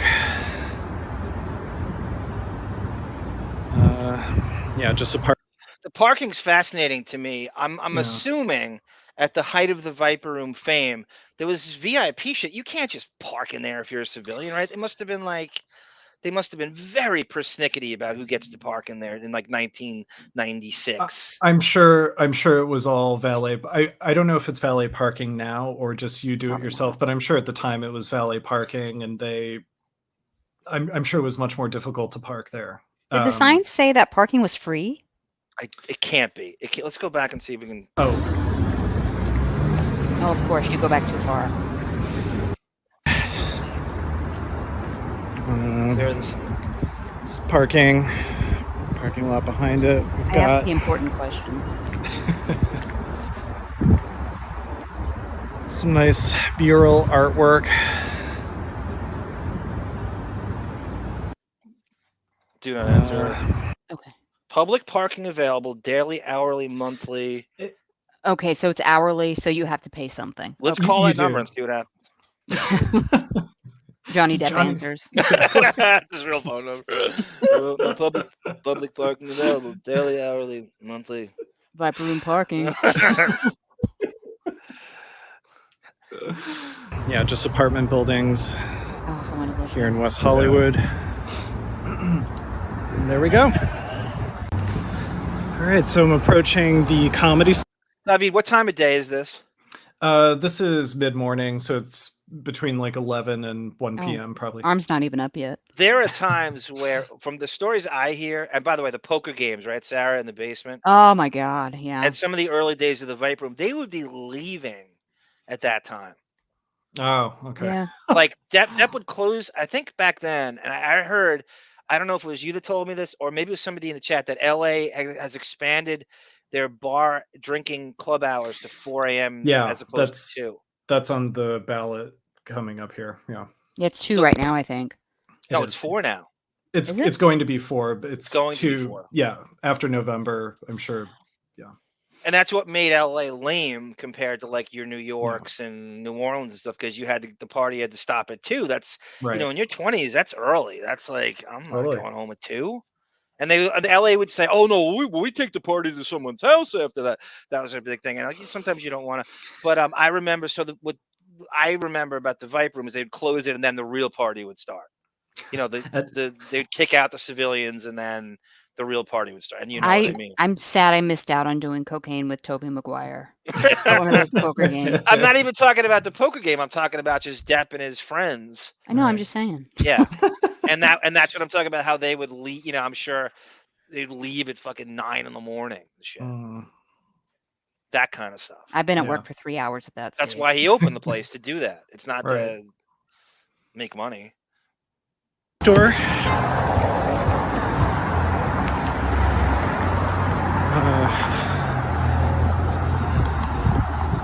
Rest in peace, David A. Arnold. I don't know who that is.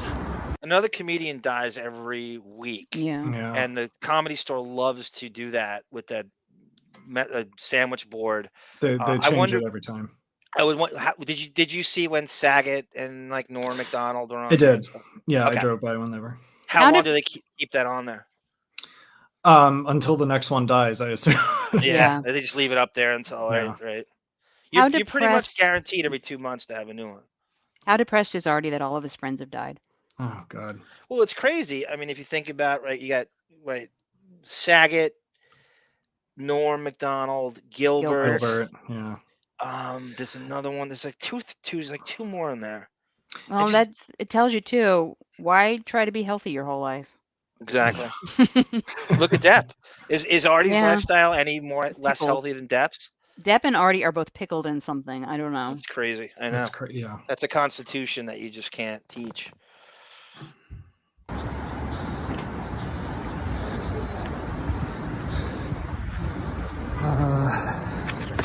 This is exactly the same as it was in 2004. Texaho, Okay. watch that millennial mouth out. Did Arm just ask Davydd if he's gone into the back? Are you kidding me? You're blocked. No pun intended. I think I'm just jealous. I didn't think of that first. 50th anniversary of the Comedy Store, April 7th. My God, 50 years, right? So it opened in 72. Wow, I didn't know that. This is Pauly Shore's mom's club, right? Yeah, Okay. She died, right? So it's now his club. I think she's deceased. Yeah. Sarah, can you tell everybody your favorite Pauly Shore story? The one where he was hung from the Hollywood sign? Yes. It's just a rumor, but sure. Okay. So rumor is a young Denise Richards was a escort on the scene back in the day. One of her clients working for Heidi Fleiss. One of her clients was Pauly Shore, who beat the crap out of her. That's why her face is kind of slightly off. Right. Like during a prostitute transaction. Yeah, he just got crazy because he was entitled, of course. It was his for the night. So Heidi Fleiss's men beat the holy shit out of him and hung him from the D on the Hollywood sign and just left him. That's not a rumor. I think that's been corroborated. I don't know if it's been corroborated, but that's why he was gone for a few years because he had to physically heal. Right. They beat him so badly. Rightfully so. I saw video footage of him on Joe Rogan a couple years ago, and he looks haggard. I mean, I suppose he would have anyway had that not happened, but yeah. He's apparently kind of that interview is pretty good. Like he goes into how he thought his career was supposed to be Adam Sandler's career, and that's the trajectory it was on. If you remember, he was also MTV VJ days. Yeah, he was also kind of delusional because I think he thinks that. I mean, it's sort of like the classic Howard thing of like, I invented reality radio. Yeah. I did all this shit, that he didn't do. He was on an episode of 21 Jump Street, by the way, season 2. He was also in the cinematic classic Son-in-Law. That's right. Well, there was a little stretch for him in the early 90s where he was in 5 or 6 movies, and it looked like there might be something going on. What was it, the one with Brendan Fraser? It was a Caveman, something Encino Man. Encino Man, yes. Yeah. Stephen Baldwin's Son-in-Law. right? I'm the only one. No, some people like that. You're not the only one. Biosphere. I never saw. Oh God, I avoid Baldwin's. Yeah. Sarah likes the whistle. I'm gonna smack you when I see you. Comedy Store 50th anniversary, April 7th. Oh, it already passed. Well, damn.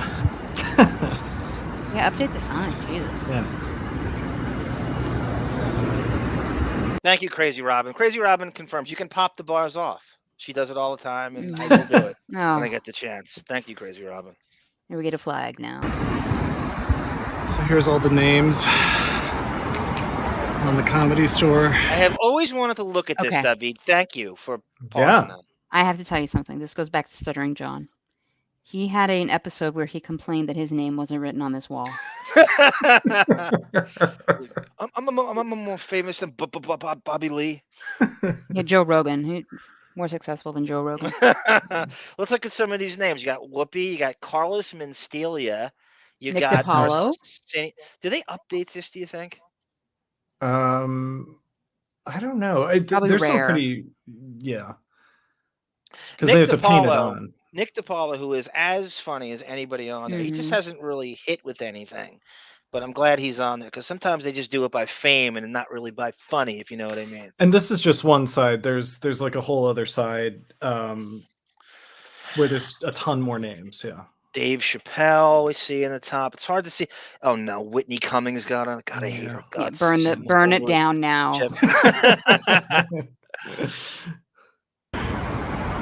Okay, it's a little clearer here as you go Bill up Maher. more. Lamar Where's at the top left? Okay. Yeah. Oh, why is she there? Kathy Manning and Dave. It's hard to. Okay. Smothers Brothers. Who's Heath Heiss? You see that name like on the middle to the right? I don't know. I thought I knew all these guys. Sandra Bernhard, she certainly deserves. She's Mm-hmm. like you heard the prank. She truly is like an underrated like female comedian pioneer. I actually think she's very funny. I thought she was a great guest on it. Yeah. I would bet you every name except 3 don't even know who the Smothers Brothers are. Yeah, no, it's the last time. I feel this sign makes me feel old. Yeah, it does me too.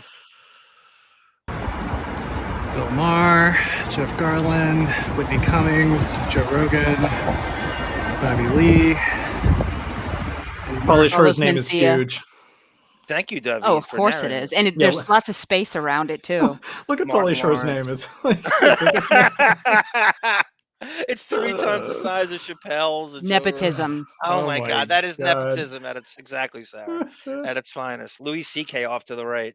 Louis They should put Anderson all at the the Me bottom Too right. guys together. I'm surprised they didn't bottom right. scratch that off for women's rights. I know. Bobcat Goldthwait, I think, is at the bottom right. Louis Anderson. Louis Anderson, Bobcat. Did Louis yeah. Anderson pass away? He did. Okay. Right after Gilbert, or before, Right. between Saget and Gilbert, I think. Yeah. Barry Sobel. You remember Barry Sobel? He's like Vaguely. one of the original Wigger comedians. Sarah, he was in the episode of 21 Jump Street when Penhall was thinking about going into stand-up, and he was emceeing the club, and he has that thing where he goes into the stereotypes. He goes, Asians are very good drivers. Black people are very quiet in movie theaters. And he would just do that kind of thing. That was when you could do that. Are they making a statement when they put Cedric the Entertainer down in the shadow down there? Do they have all the black people together? Look at Martin Lawrence, Eddie Murphy. Whoopi Goldberg. Well, Arsenio- Whoopi's at the bottom. Yeah, they have Murphy, Martin Arsenio Lawrence, Hall. Arsenio Hall, Whoopi Goldberg all together in the same batch. That's like the... Pauly Shore, Arsenio Hall, Whoopi Goldberg. A few more down here. We got Steve Steve Harvey. It's the kings of comedy. D.L. Hughley, Steve DC Harvey. Youngfly. Yeah. who am I? DC Youngfly over I'm gonna here? guess he's African American. Jay Farrow. J.B. Jay Smith. Farrow, Sarah. I don't know if you know him. No. He's a phenomenal impressionist. One of Okay. the best I've ever seen. He He is was on the Mad best TV, black. right? No, Saturday Night Live. Oh, right, And they right, fired him. I think he was too talented for Saturday Night Live. Yeah. He is so good. I think people in the chat would back me up on this. He's so good. You're Well, seeing right. all It's these. like, Oh, go ahead. Sorry. I was just gonna say, it does feel like the names are kind of segregated.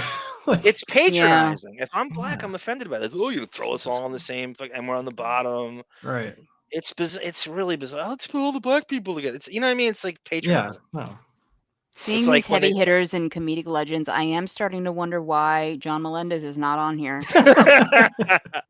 Squeegee joke alone gets him on this wall. And you bringing him up, I think we'll all agree. I'm falling in love with John all over again, just like I know. I America need did. to stop because most of our I'm a audience celebrity. doesn't Get know me who out he of here. is. He's as big as Kim Whitley. Oh my, Kim Whitley over here. Where's Judy Tenuta? That's what it's missing. Did Dennis Totally. Miller make the cut, David? Is he on there? He might be on another. I mean, it feels like the front. This is the front of the Comedy Store, and on the side, which you'll see. I don't think we're at a distance where you can see it, the names clearly, but I assume they put the heavy hitters on the front. and then on the Okay, side so is Robin like- Williams and Yeah. Dennis Miller is a star. He actually was banned from the improv because he got how he tells it is somebody stole his material and used it on stage, and then he went out there after the guy and did the same material, and they thought he stole it from the guy who stole it from him. Oh, weird. And so the guy, what's his name, the Bud Friedman with Yeah. the monocle came up to him and said, "No, you don't do that. You don't steal people's material at my club." And then Yeah. they banned him from the club. You know, he Right. only worked at the Comedy Store. Where's the joke man? I know. Is Jackie? Yeah. Did Jackie ever play the Comedy Store? I don't know about that. That's a great question. He doesn't Sarah. I leave don't know. Oyster Bay anymore. People, so. I mean, say what you will about Jackie. People know him in comedy. I mean, he has. Yeah. He worked those clubs. He is on that. He knew circuit. Eddie They all Murphy know him. back in the Yeah, day. Seinfeld. that- He's what made the biggest radio show of all time funny. For 10 Exactly. years. Yeah, totally. I heard Jerry Seinfeld talked about when Norm Macdonald had his podcast that he didn't play the Comedy Store. I wonder if his name is on here because apparently Mitzi did not like him. That could be. That could be as according well. to I him. haven't seen it yet. That's true. Yeah. Was his name on the sandwich board when he died? No, are you talking about Norm? It should have been. Oh, it was. I'm talking about Seinfeld. Seinfeld. Oh, said okay. Oh, right, he- right. Yes. Seinfeld had a problem with Pauly Shore's mom. That's Yes. right. That's right. Yeah. Morrissey lived on Sweetzer. It's exactly right, Tex. Though Morrissey lived in. How does it go, Sarah? In the same cul-de-sac? Yeah, it's if you go to our video Sweetzer and the money chart, we take a tour via Google Maps up the road, and his house is the tallest one at the very end. I don't think he lives there anymore. I think Depp bought that house. It was fairly recent, though. We found that out. Yeah.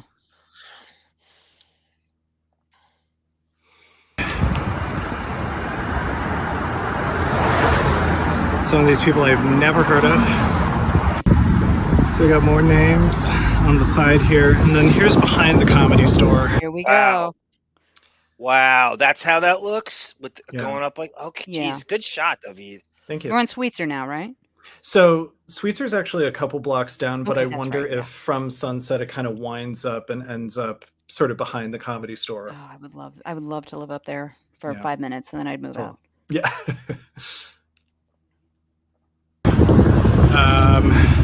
I'm gonna try to find Sweetzer, but here's what some of the houses look like behind the Comedy Store. So here's the Saddle Ranch. Oh my God! I feel like, did this place figure?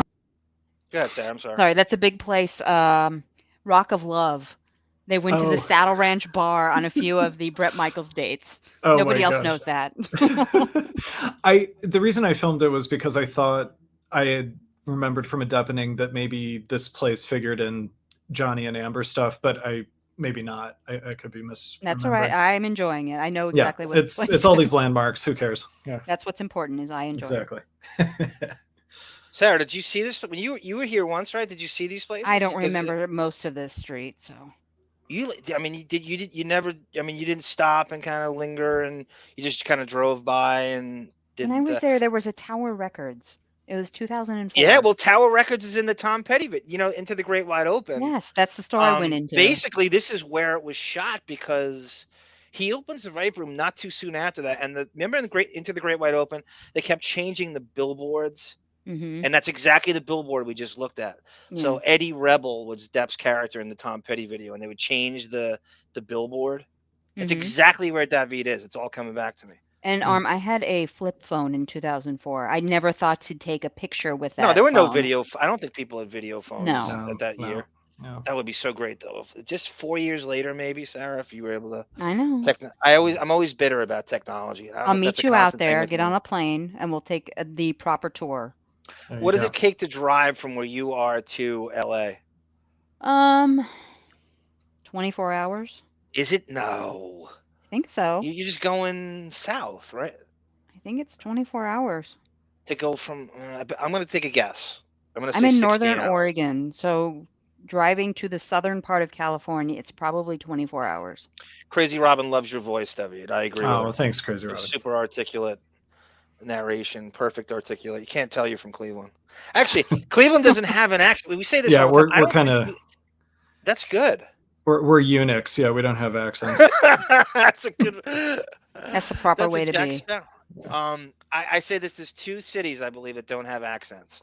Two major areas. Your area and Seattle. I don't believe Seattle has an accent. Yeah, I think that's probably true. You're in some of the Amber Johnny stuff. I'm kind of forgetting, but it's a famous LA landmark. So I'm walking east of the Comedy Store right now. Sweetzer is 1 block over. Here's Carney's Express Limited. Is that a famous place, Davydd? Carney's? Yeah, so it's a train. When you play it, you'll see it's a train car, like a box car that they turned into a restaurant. Okay, wacky. Where's the nearest train here? There's one downtown. The Amtrak line. It's none through here. They're all gone. Yeah. How many times do you think Lily Rose and Jack have been to these places? They're fun. I mean, Saddle Ranch is, they have the mechanical bull and the whole deal. So the beer bong. Right. Exactly. One of the things we're going to circle back to at some point, and I learned this from the new released Amber Heard deposition from 2018. Davydd, did you know that Lily Rose and her underage with her boyfriend was living at the penthouses? In addition to the Sweetzer thing, Amber Heard testifies to this in the new. How did she frame it, Sarah? She had to walk through Lily Rose and what the fuck's that wigger's name again? There was an adjoining a door that merged the two penthouses together. It never came up in the trial. I mean, you knew about them living together in the Sweetzer compound, but they were also at some point towards the end they lived in the fucking Eastern Columbia building, which is crazy. All these people are underage, statutory rape scenario. And I think at this stage everybody knows because you mention it every episode. I'm gonna keep mentioning it. I think it should come up. Train portion that they turned into a restaurant, famous LA landmark. So, and I am approaching Sweetzer. Kylo Sierra has a question for Davydd. Did you come across the Deppening on Radio Gunk first? I believe it was Gunk. It was Gunk, yeah. I came across one of your defunct channels of scandalous Howard clips, and then from that discovered Radio Gunk. Oh, good. Yeah, that was that was my point of contention with Stuttering John. He erroneously, delusionally had one of my channels taken. This is how you could do this to anybody on YouTube, I guess, if you push hard enough or you have a lawyer with a threat. And that channel was really in a good place. It was tons of followers, and I was directing people to Radio Gunk from it, like yourself. Yes. And that was that. I kind of got more angry as I thought about it. Well, after he took your channel down, didn't he? He didn't even apologize, did he? No, he did. He did. You know, that was nice of him. Thanks. No, well, he did. I mean, you say what you will. He did apologize. He's still an asshole. Doesn't make a difference, but he did apologize. Hey, John, you're an asshole, not you, Mr. Arm. The other one.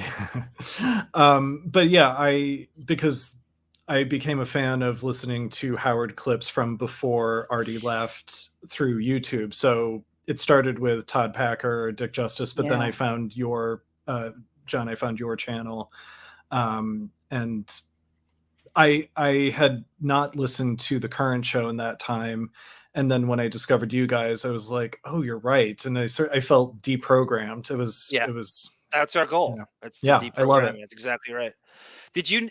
You obviously watched the Pelican Brief a few times, right? Oh yeah. Did you notice they stole Dick Justice's artwork in the Pelican Brief? Oh, the hand logo. Yeah. One of the weird. Sarah, you know that, right? I don't. The emblem he used on the. I'm sure I would recognize it. It's been a long time. Oh man, that Pelican Brief is the gift that keeps giving. Yeah. It was like, they were like, oh, how could you keep doing? Aren't you running out of Depp? Johnny Depp is the world of Johnny Depp never stops. Yeah. The world of Howard Stern stops every fucking 15 minutes. Just so you can see some of the house architecture. So we got this super mid-mod kind of, 1950s futuristic housing, like it's from a Brian De Palma movie or something. So I am at the corner of Sweetzer and Sunset. Got some pretty cool kind of 1960s, 1950s apartment designs. You can see kind of the... Davydd, you ever look at the real estate here? What is like an apartment just in a regular, not at the Eastern Columbia Bldg, but just what have you ever it's too much. I mean, in this neighborhood, it's probably for a one bedroom, it's probably at minimum $2,000 a month. This is what Sarah, remember Josh Richmond, the interview we listened to?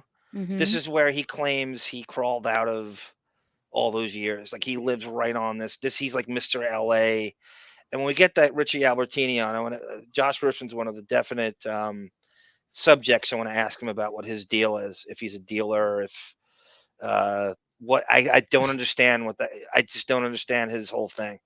Those apartments they just showed with the balconies, I imagine Arm buying one on the top floor, sitting out there 24 hours a day, sleeping out there on a folding chair, waiting for Depp to emerge at the end of the road. With a telescope. Yeah. Pell writes, parking is allowed for cars over $60,000 or miles. They would put $60,000 in my Toyota if I tried, even with me in it. Yeah, they tow your car if it's not the right looking. I know. Can you imagine going in there with like a 2005 Honda My Civic? Hyundai, yeah. Again, the mid-mod stuff. And there's some sort of defunct business here. Did you smell the cigarettes? Oh yeah, and urine, and yeah, it was gross. The brown cigarettes, though, could you smell those? Depp's You can smell the difference. Crazy Rob, because it looks like Amoeba's music store's parking lot is tight as hell. Yeah, Amoeba's I got a theory. I got a conspiracy theory that New York is the same way. They want you to fuck up parking. They want to make it as difficult to park and as uncomfortable as possible, so you fuck up. They get off on your fines. They want you to get towed. So the insurance company owns all the parking lots in New York? Yeah. I had a friend who had a conspiracy theory. He thought that New York had people planted their own cars all through the city to make it so you would park illegally and you wouldn't know what you were doing. They would make it so uncomfortable that the city would actually have their own cars on the side of the road. Most of the Oh, sorry. I'm sorry. You go. Most of the parking tickets I've gotten in my time here have been in this neighborhood, to be quite honest with you. It's just super overly zealous meter maids. You know? And confusing, right? You can't even read the sign. Yeah. The signs are so impossible to discern. They're four little plaques that, like, you can park here on Sunday, but if you have the permit 1B, then you can stay after 5. But right. It's just and you just don't have time to read it and go through it. And I really think that I mean, what would I say this all the time? I've said it this on. What would they do, like New York included, if just everybody just behaved all the time? Like nobody got a ticket. You just never went through a red light. And nobody, you know what I mean? It was never. Everybody just obeyed everything. What would they do? They can't take it. They need you to fuck up. I'm really firm on this. They get stricter. Yep. Some sort of bar, I think. And here's Davydd. I know you're a huge booze hound. Huge booze hound. Yes. How difficult is the drinking in this area in terms of the drunk driving? Like, you really can't knock it. There's no public transportation. I mean, Uber must go crazy here. Uber is a lot. There's better public transportation in LA than you'd think, but they have a lot of checkpoints. So I will leave home, I will leave gigs from this neighborhood, and I will get stopped. And I don't really drink, so it works out for me. But they have checkpoints all over the place where they will just. It's a line of cars, and the cop will talk to you, and yeah. That makes one of us. Yeah. Do you know where the checkpoints are? They change them. Do you know? Does it kind of go out there where? I bet there's an app for it. I bet there's an app where people know. Yeah, I bet there's a way to track it. I think they're in the same neighborhoods, but they may be in different places. They may be on different side streets or intersections. You see that artwork on the Depp did that. That's an NFT on the sidewalk. That looks like one of his drawings, and I would buy it. That's the old Great Western Forum key. I think you see that. Yeah. AC Green got a 3-second violation. There's a bullet hole though in the middle of that one. You see that the figure right there, the little stick figure. That's Lily Rose, 14. Pell goes, it does look clean, Pell. There is no garbage, but Davydd begs to differ. I guess you got to be there. The Sunset Strip, I think, is probably cleaner than. There's just so many bougie establishments like the Equinox Gym, or I think some of the apartment complexes are very, very ritzy. So it's probably cleaner than where I was for the Eastern Columbia. Right, exactly. Yeah, downtown is a mess. Can I tell you my favorite drunk driving story real briefly? No. So Sarah knows probably where I'm going. I think I've told this on John Aurelio. Love this. So my cousin and I we just had this very low key New Year's Eve. We watched The Wrestler with Mickey Rourke, and we just drank domestic beer, and no one's drunk. We both have a great tolerance and constitution. And I probably left about 3:30 in the morning. So I leave, I come home on Nichols Road and head south. And back in those years, the coldest day of the year seemed to be New Year's Eve. I don't know what it was, like ridiculous. Canadian tundra cold. I don't know. Weapon X program cold. I don't know what it was, the coldest day of the year. So I'm driving home and I'm feeling good. But I'm over the limit. I mean, there's no question if I got tested, I'm over the limit. I'm going down Nichols Road heading south. I'm pretty good. I mean, I'm one of the better drunk drivers probably in all of Long Island. I'm coming home heading south, and I see a checkpoint, and I see cars piling up at this checkpoint where Nichols Road leads to Sunrise Highway, and I'm fucking terrified. I'm like, what the hell do I do here? And I'm trying to think on my feet. I have a half a mile to figure this out. I'm looking straight. Do I go straight? Maybe there's going to be another checkpoint on Montauk Highway. So I look to my right, and what do I see? The Costco parking lot. And so this kind of industrial area, I cut through the industrial area into the Costco. I go around. I beat the checkpoint. Wow. Costco empties out onto Sunrise Highway, so you don't have to take the actual exit. You can kind of create your own. So I cut through this industrial park, past Costco. Mexico. I pass the checkpoint and I get home without the drug. Because believe me, I would have gotten hit. I would have gotten. And you'd still be dealing if Oregon law is anything like New York law with a Dewey, you'd still be dealing with it. I want the heavy weight, as you should, on my license. I have a better tolerance than I don't want the humanoids to have the same alcohol. Keep telling yourself that. I don't do it. This just it's New Year's Eve. It's amateur night, for Christ's sake. It's lampshade on your head night. It's not an excuse. Give me a break. Give me a break. It's not an excuse. You're right. You should get a Class G license for exactly right. Does David Arquette? Crazy Robin wants to know, David. Does David Arquette still have that bar over there? Remember that he has the club. I would imagine that's a good question. That's a great question, Crazy. I don't know if it's. I don't know where it is, so I can definitely look into. Welcome, Nika Patel. Welcome to the Deppening family. Great to have you, even if it's 2 hours and change in. Welcome, Nika. Speaking of 2 hours and change, I have to go soon, so let's play some video. Oh, the Irish. Okay. Sweetzer. Okay, so Davyd's entering Sweetzer now. Everyone, this is where Depp's compound is. Sweetzer Avenue. Across the street. So here's Sunset Boulevard. And then we start to go up into Sweetzer. I couldn't drive on the street. There we go. Yeah. So I'm going to walk up a little bit. Okay, real quick. Here's my plan. If I'm the drug enforcement agency, I sit here and I wait for his assistants to leave, and I follow them off the street, and I know exactly what the car, and I take them right to Pablo Escobar and his stores. That's how I would. Isn't that their job, right? I mean, that's what I would. Yeah. Listening to that trial, I can't believe the amount of drugs that were exchanged, and it's got to come from somewhere. All right.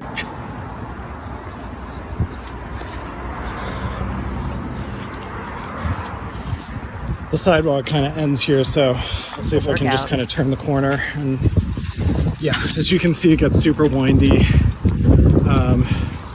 I could probably drive up here. Look at Lauren Marie. She would fit right in at the fucking Eastern Columbia Bldg in 2014. I used to stay out till 5 or 6 in the morning most weekends in my 20s and 30s. Oh, I have no desire to stay past 11:30 anymore, even now. Oh, God damn it. I'm a night crawler. I'm always going to be nocturnal. God, those are my hours for a very long time. I'm not that bad now, but I could transition to that as soon as I want. Yeah, play some video. That. Play this, Tuts. And take some footage, but there's a gate to probably someone famous's house. That's Depp's exit gate. That's exactly right. No, you're right, Sarah. That's it. He has 2 gates on his property. That's the exit gate. Ah, okay. So you were there. Is that it? The feeling of home is radiating to me. Yeah, right. Yeah, you're Davydd on foot from that gate to say the Comedy Cellar. What are we looking at? Quarter of a mile? Yeah, it's probably 3 blocks over. So a quarter of a mile sounds right. That sounds right. Viper Room. Viper Room is probably half a mile. This was about a 30-minute walk from the Viper Room to where I am now. So it's about I'm sorry, not 30 minutes, but it was probably 16 minutes. I'm thinking going back too. Do you see Depp doing the pre-distressed strut from that gate to the Viper Room? No. Probably not. I mean, it's just enough where you're like in the middle. Should I walk or should I take the car?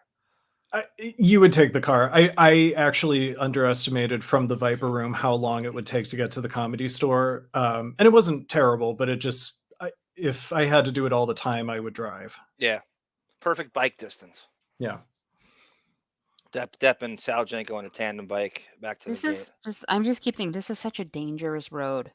I can't see around the corner there, bush. I love that Edward Scissorhands cut those bushes. Totally.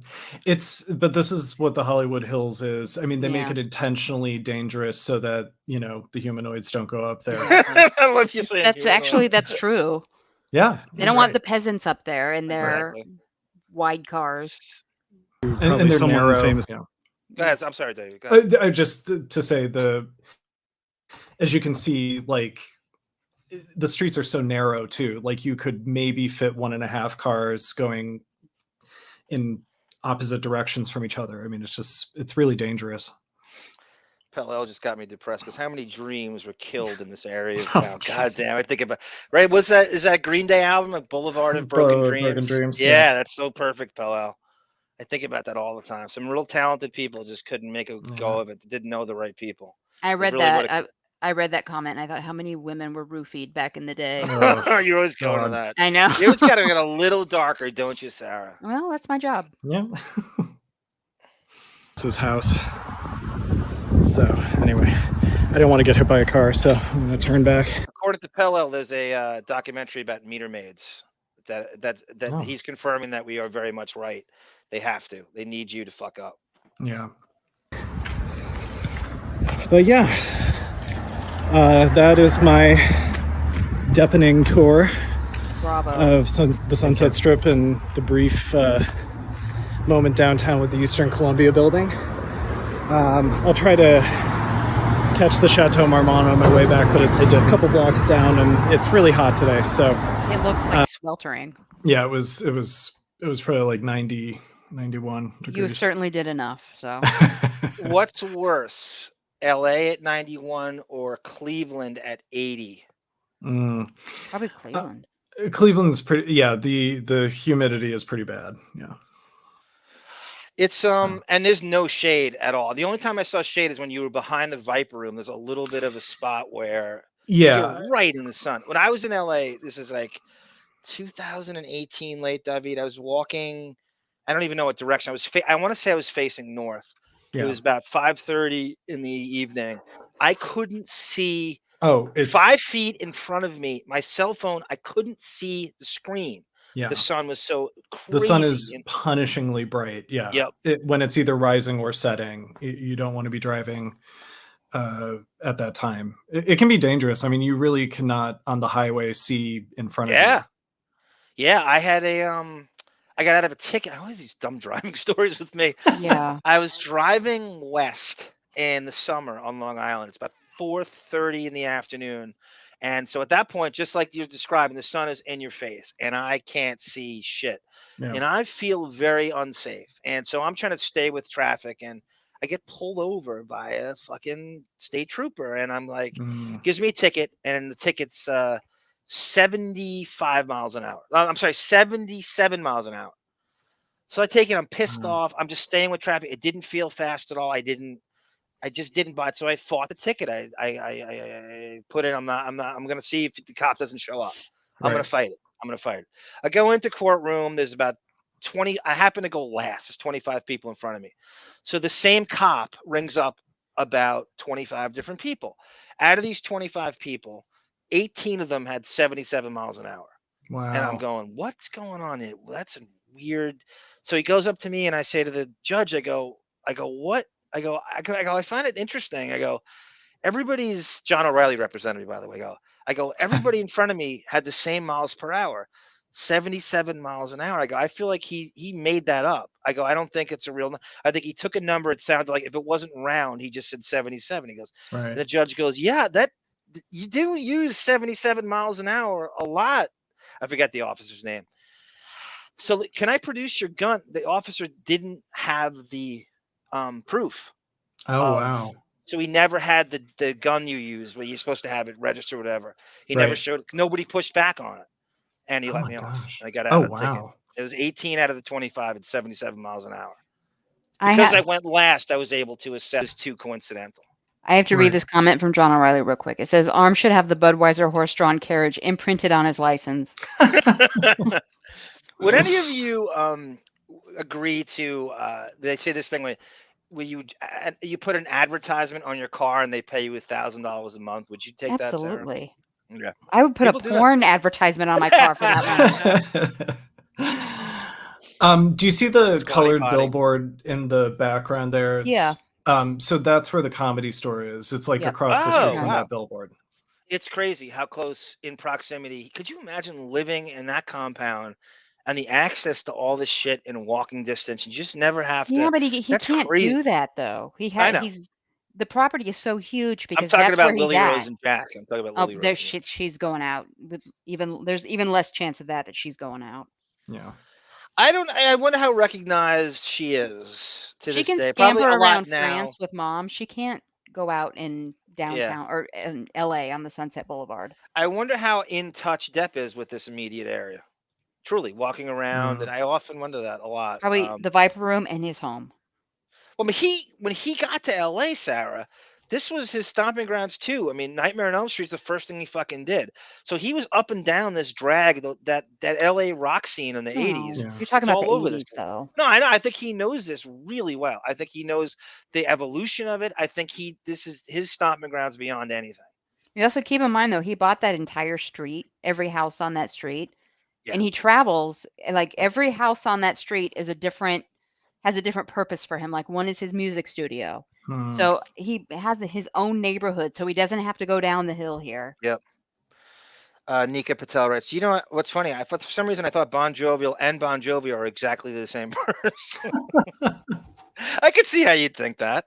It would be Like, very why not? interesting, Why though, can't John Bon Jovi be on our show? Yeah, if Bon Jovi was on Radio Gunk. He'd do it. He's Bon actually a Jovi- really good guy. He does a lot of charity work. He has like a soup kitchen. He works at it all the time. He really, I gotta give him credit on that. It would be funny if the real Bon Jovi came on to Radio Gunk to do the drops. Oh God, Melvin goes, hey, I would have slept in the Costco parking lot. Melvin, I've done that too, where I saw cops. I would leave a bar and I thought, I don't like how this looks, and I would sleep in the parking lot and wait for them to leave at like 5:30 in the morning, and then I was, I'm safe. I've done that too. I've pulled over and slept. I've done that move a lot. Not recently, but that was the move. And I was pretty crafty about, but again, I deserve the heavyweight thing. I'm not drunk. I just know that anyone can fail that thing. Mm-hmm. I just don't want to risk it. I wouldn't fail because I don't drink. I'm perfect. You're right.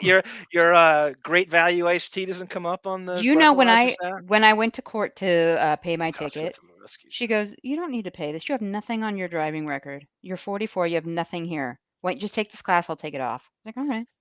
Oh, Because you wow. always do. This is what happens when you are a good person. And your first offense, right? Yeah. All right, I gotta go. So you guys wrap it up. Wait, no, I this is say it. adieu.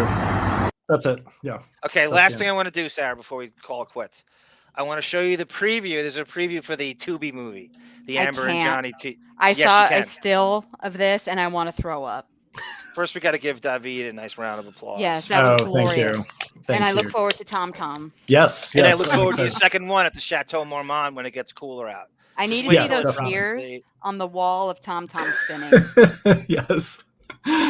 I also feel like if I'm curious to look up other Depp movies and see just around town if there's any Yes, that's a great shooting one. locations. City of Lies. We talked about Crazy Robin, but City of Lies is all Yeah. over that area. City of Lies, I'll give you a complete rundown of where that is. Barbara DeRush. Arm, you really are a drinking coach, saying you're a good drunk driver. Yeah, that might be the line of the month here. DeRush. I'm very proud of that night. I really am. I was thinking on my feet after I watched The Wrestler. I was very depressed, and that's about Jake the Snake Roberts. We had a great night, though. We had a lot of fun, just a low-key channel flipping. And what we did when we left is he was staying at his parents in Holbrook, and we put it on BET's New Year's because BET has their own Black New Year's, and we just hid the remote control when we left, so his parents had to watch the Black New Year's when they came home. Okay, so this is the preview. This is Oh God, you're gonna kill me. why Baker It's a Mayfield, 1 and then minute. this. Oh no! Oh no! Oh no! Oh, lovely. He should still be there. Okay. Davydd? I'm here. Yeah, I'm here. Sorry. Nice That's job. Steering the ship right into the iceberg. Liz Cheney, go jerk off to January 6th, will you? All right. Okay, so this is the TUBI movie, the Depp Heard TUBI movie. I think it was Rodney that compared this to the Amy Fisher movies. This is as cheesy and as bad as you This think is so it is. bad. It's bad. It's so bad. It's good. Everybody, remember the trial? All rise. Court is now in session. Oh.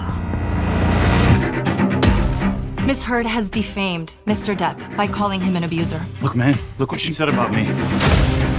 It's day one of the Depp versus Heard defamation trial. Though the fans are showing support for both sides, there's clearly a favorite here. The drug use and the medications had gotten so bad, and it scared me.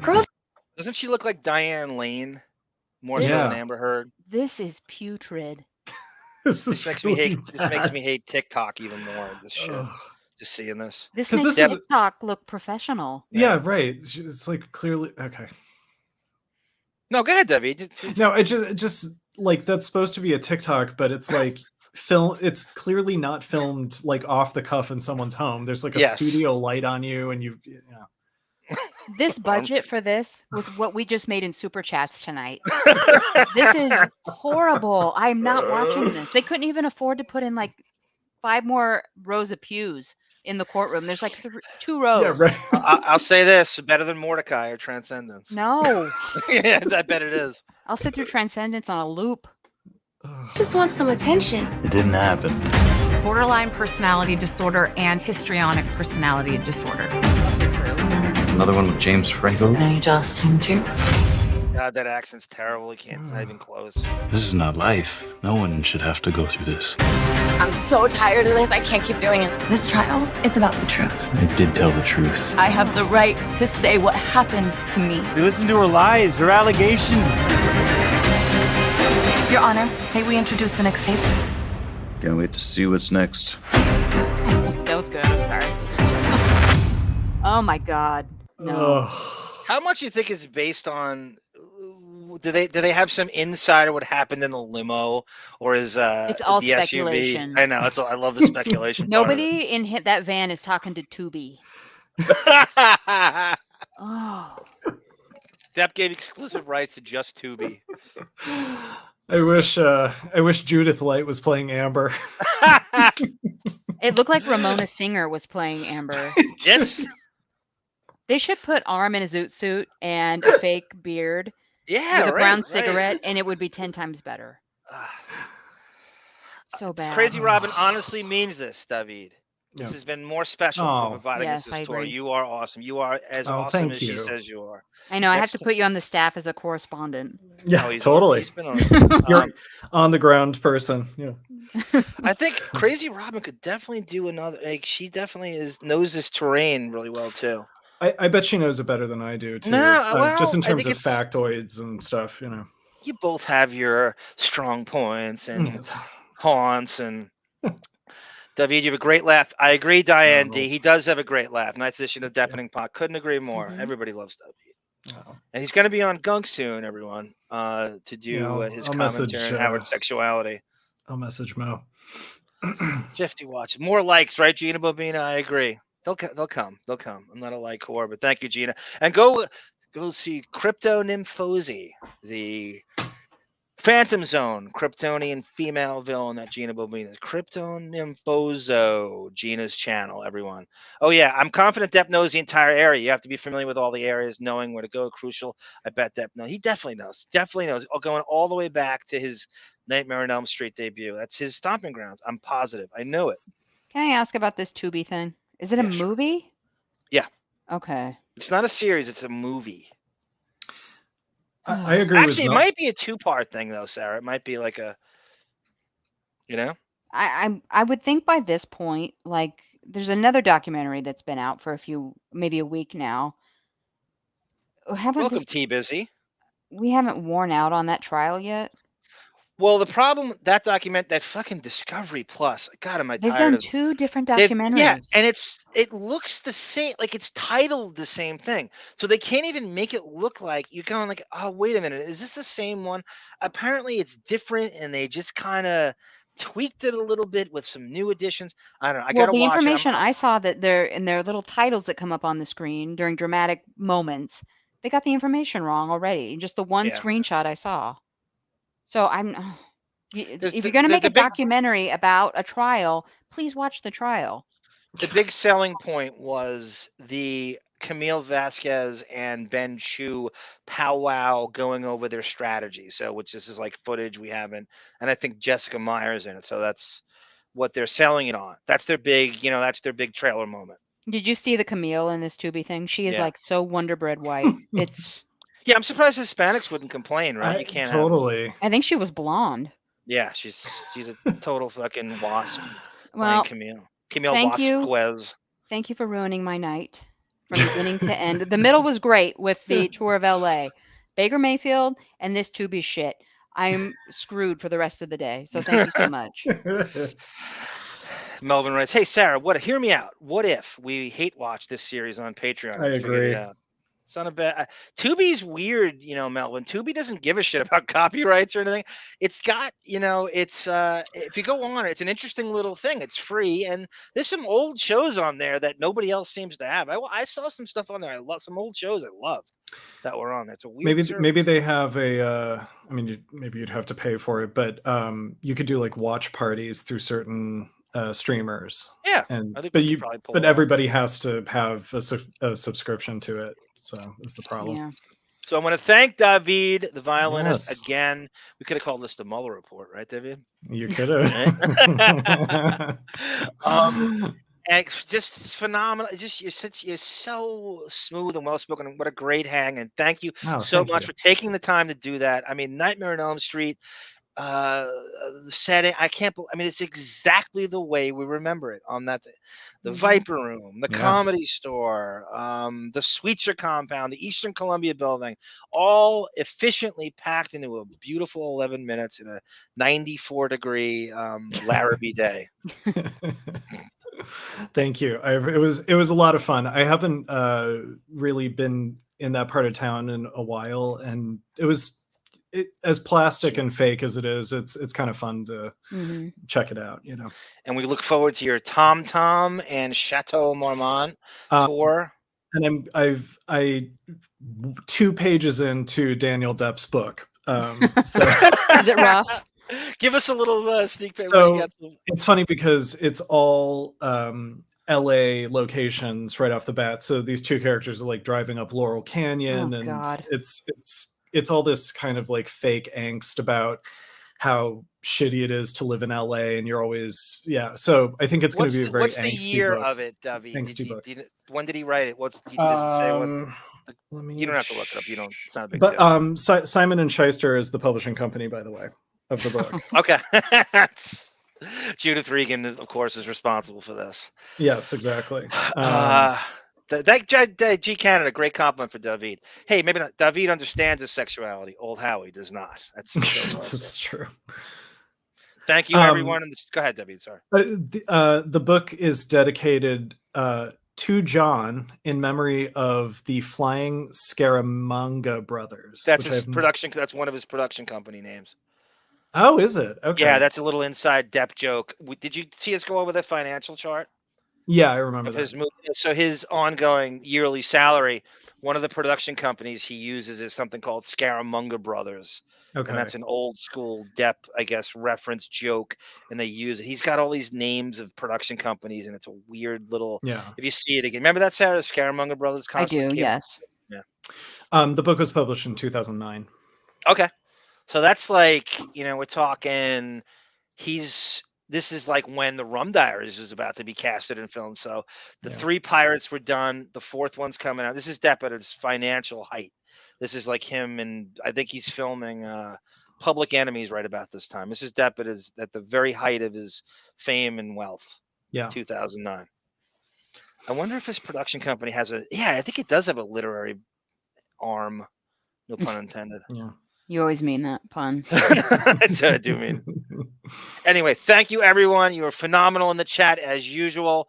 Again, our Patreon has the Queer and Clothing in Southampton. Ralph going to the Hampton Saga. It's 4 hours and 10 minutes long. I made that one. Obviously, myself. I'm proud of it. It's Artie's in it, and you hear about, I think, the bowling alley's referenced in it, and I believe the Pelopad, and that's with Mr. Feeney's Erotica Part 2. The next thing I'm going to put up is Ed Bradley Funeral, which I have ready to go. And any other requests, I totally take them. I am not above. I ain't too proud to beg. No. So I will. Any requests you have that fit the theme, you know what I'm going for. Mark Harris is going to go up to it. So I have 20 hours of Mark Harris. So I'll put that up in segments, I guess. I have to convince Mr. Arm, but we're going to be doing some Patreon only episodes in the coming weeks, I think. Maybe on a Saturday. Cool. Of what to? Okay, didn't we have Well, I'll gotta figure it out. We'll figure it out. We have a meeting. We have one of them's coming up is born on Lily Rose and Jack Depp born on third base, and we're gonna do a show on his kids. Thank you, Crazy Robin. I'm glad everything's going well for you. Anytime you need deafening gunk therapy, Crazy Robin, we're here for you in every way, shape, and form. Thank you, Melvin. Thank you, Gina Bobina. Erotica is the bomb, says Crazy Robin. Thank you, Crazy Robin. We got to do a Nubian version for Crazy Robin, Sarah. Can we do a black version next Wednesday? A black version of what? Mr. Feeney reads erotica, but yeah, I'll find one. Yeah, there's got to be something. I want to thank everybody. I said it before, but thank you, everybody. I put the call out, and you got us over our goal for the month. So thank you very much. Thank you, Texaho. You are my kind of millennial wacky as well. Texo, thank you so much for that. All right, everyone. So, Sarah, do you have a banner you want me to play out? Yeah, it says either close or end. It's in brand? Yeah, under videos. Okay. Thank you, everyone. This is Arm for Davydd and Sarah saying, no time is a good time for goodbyes. Oh, won't you smile for me? Sarah, please. All right.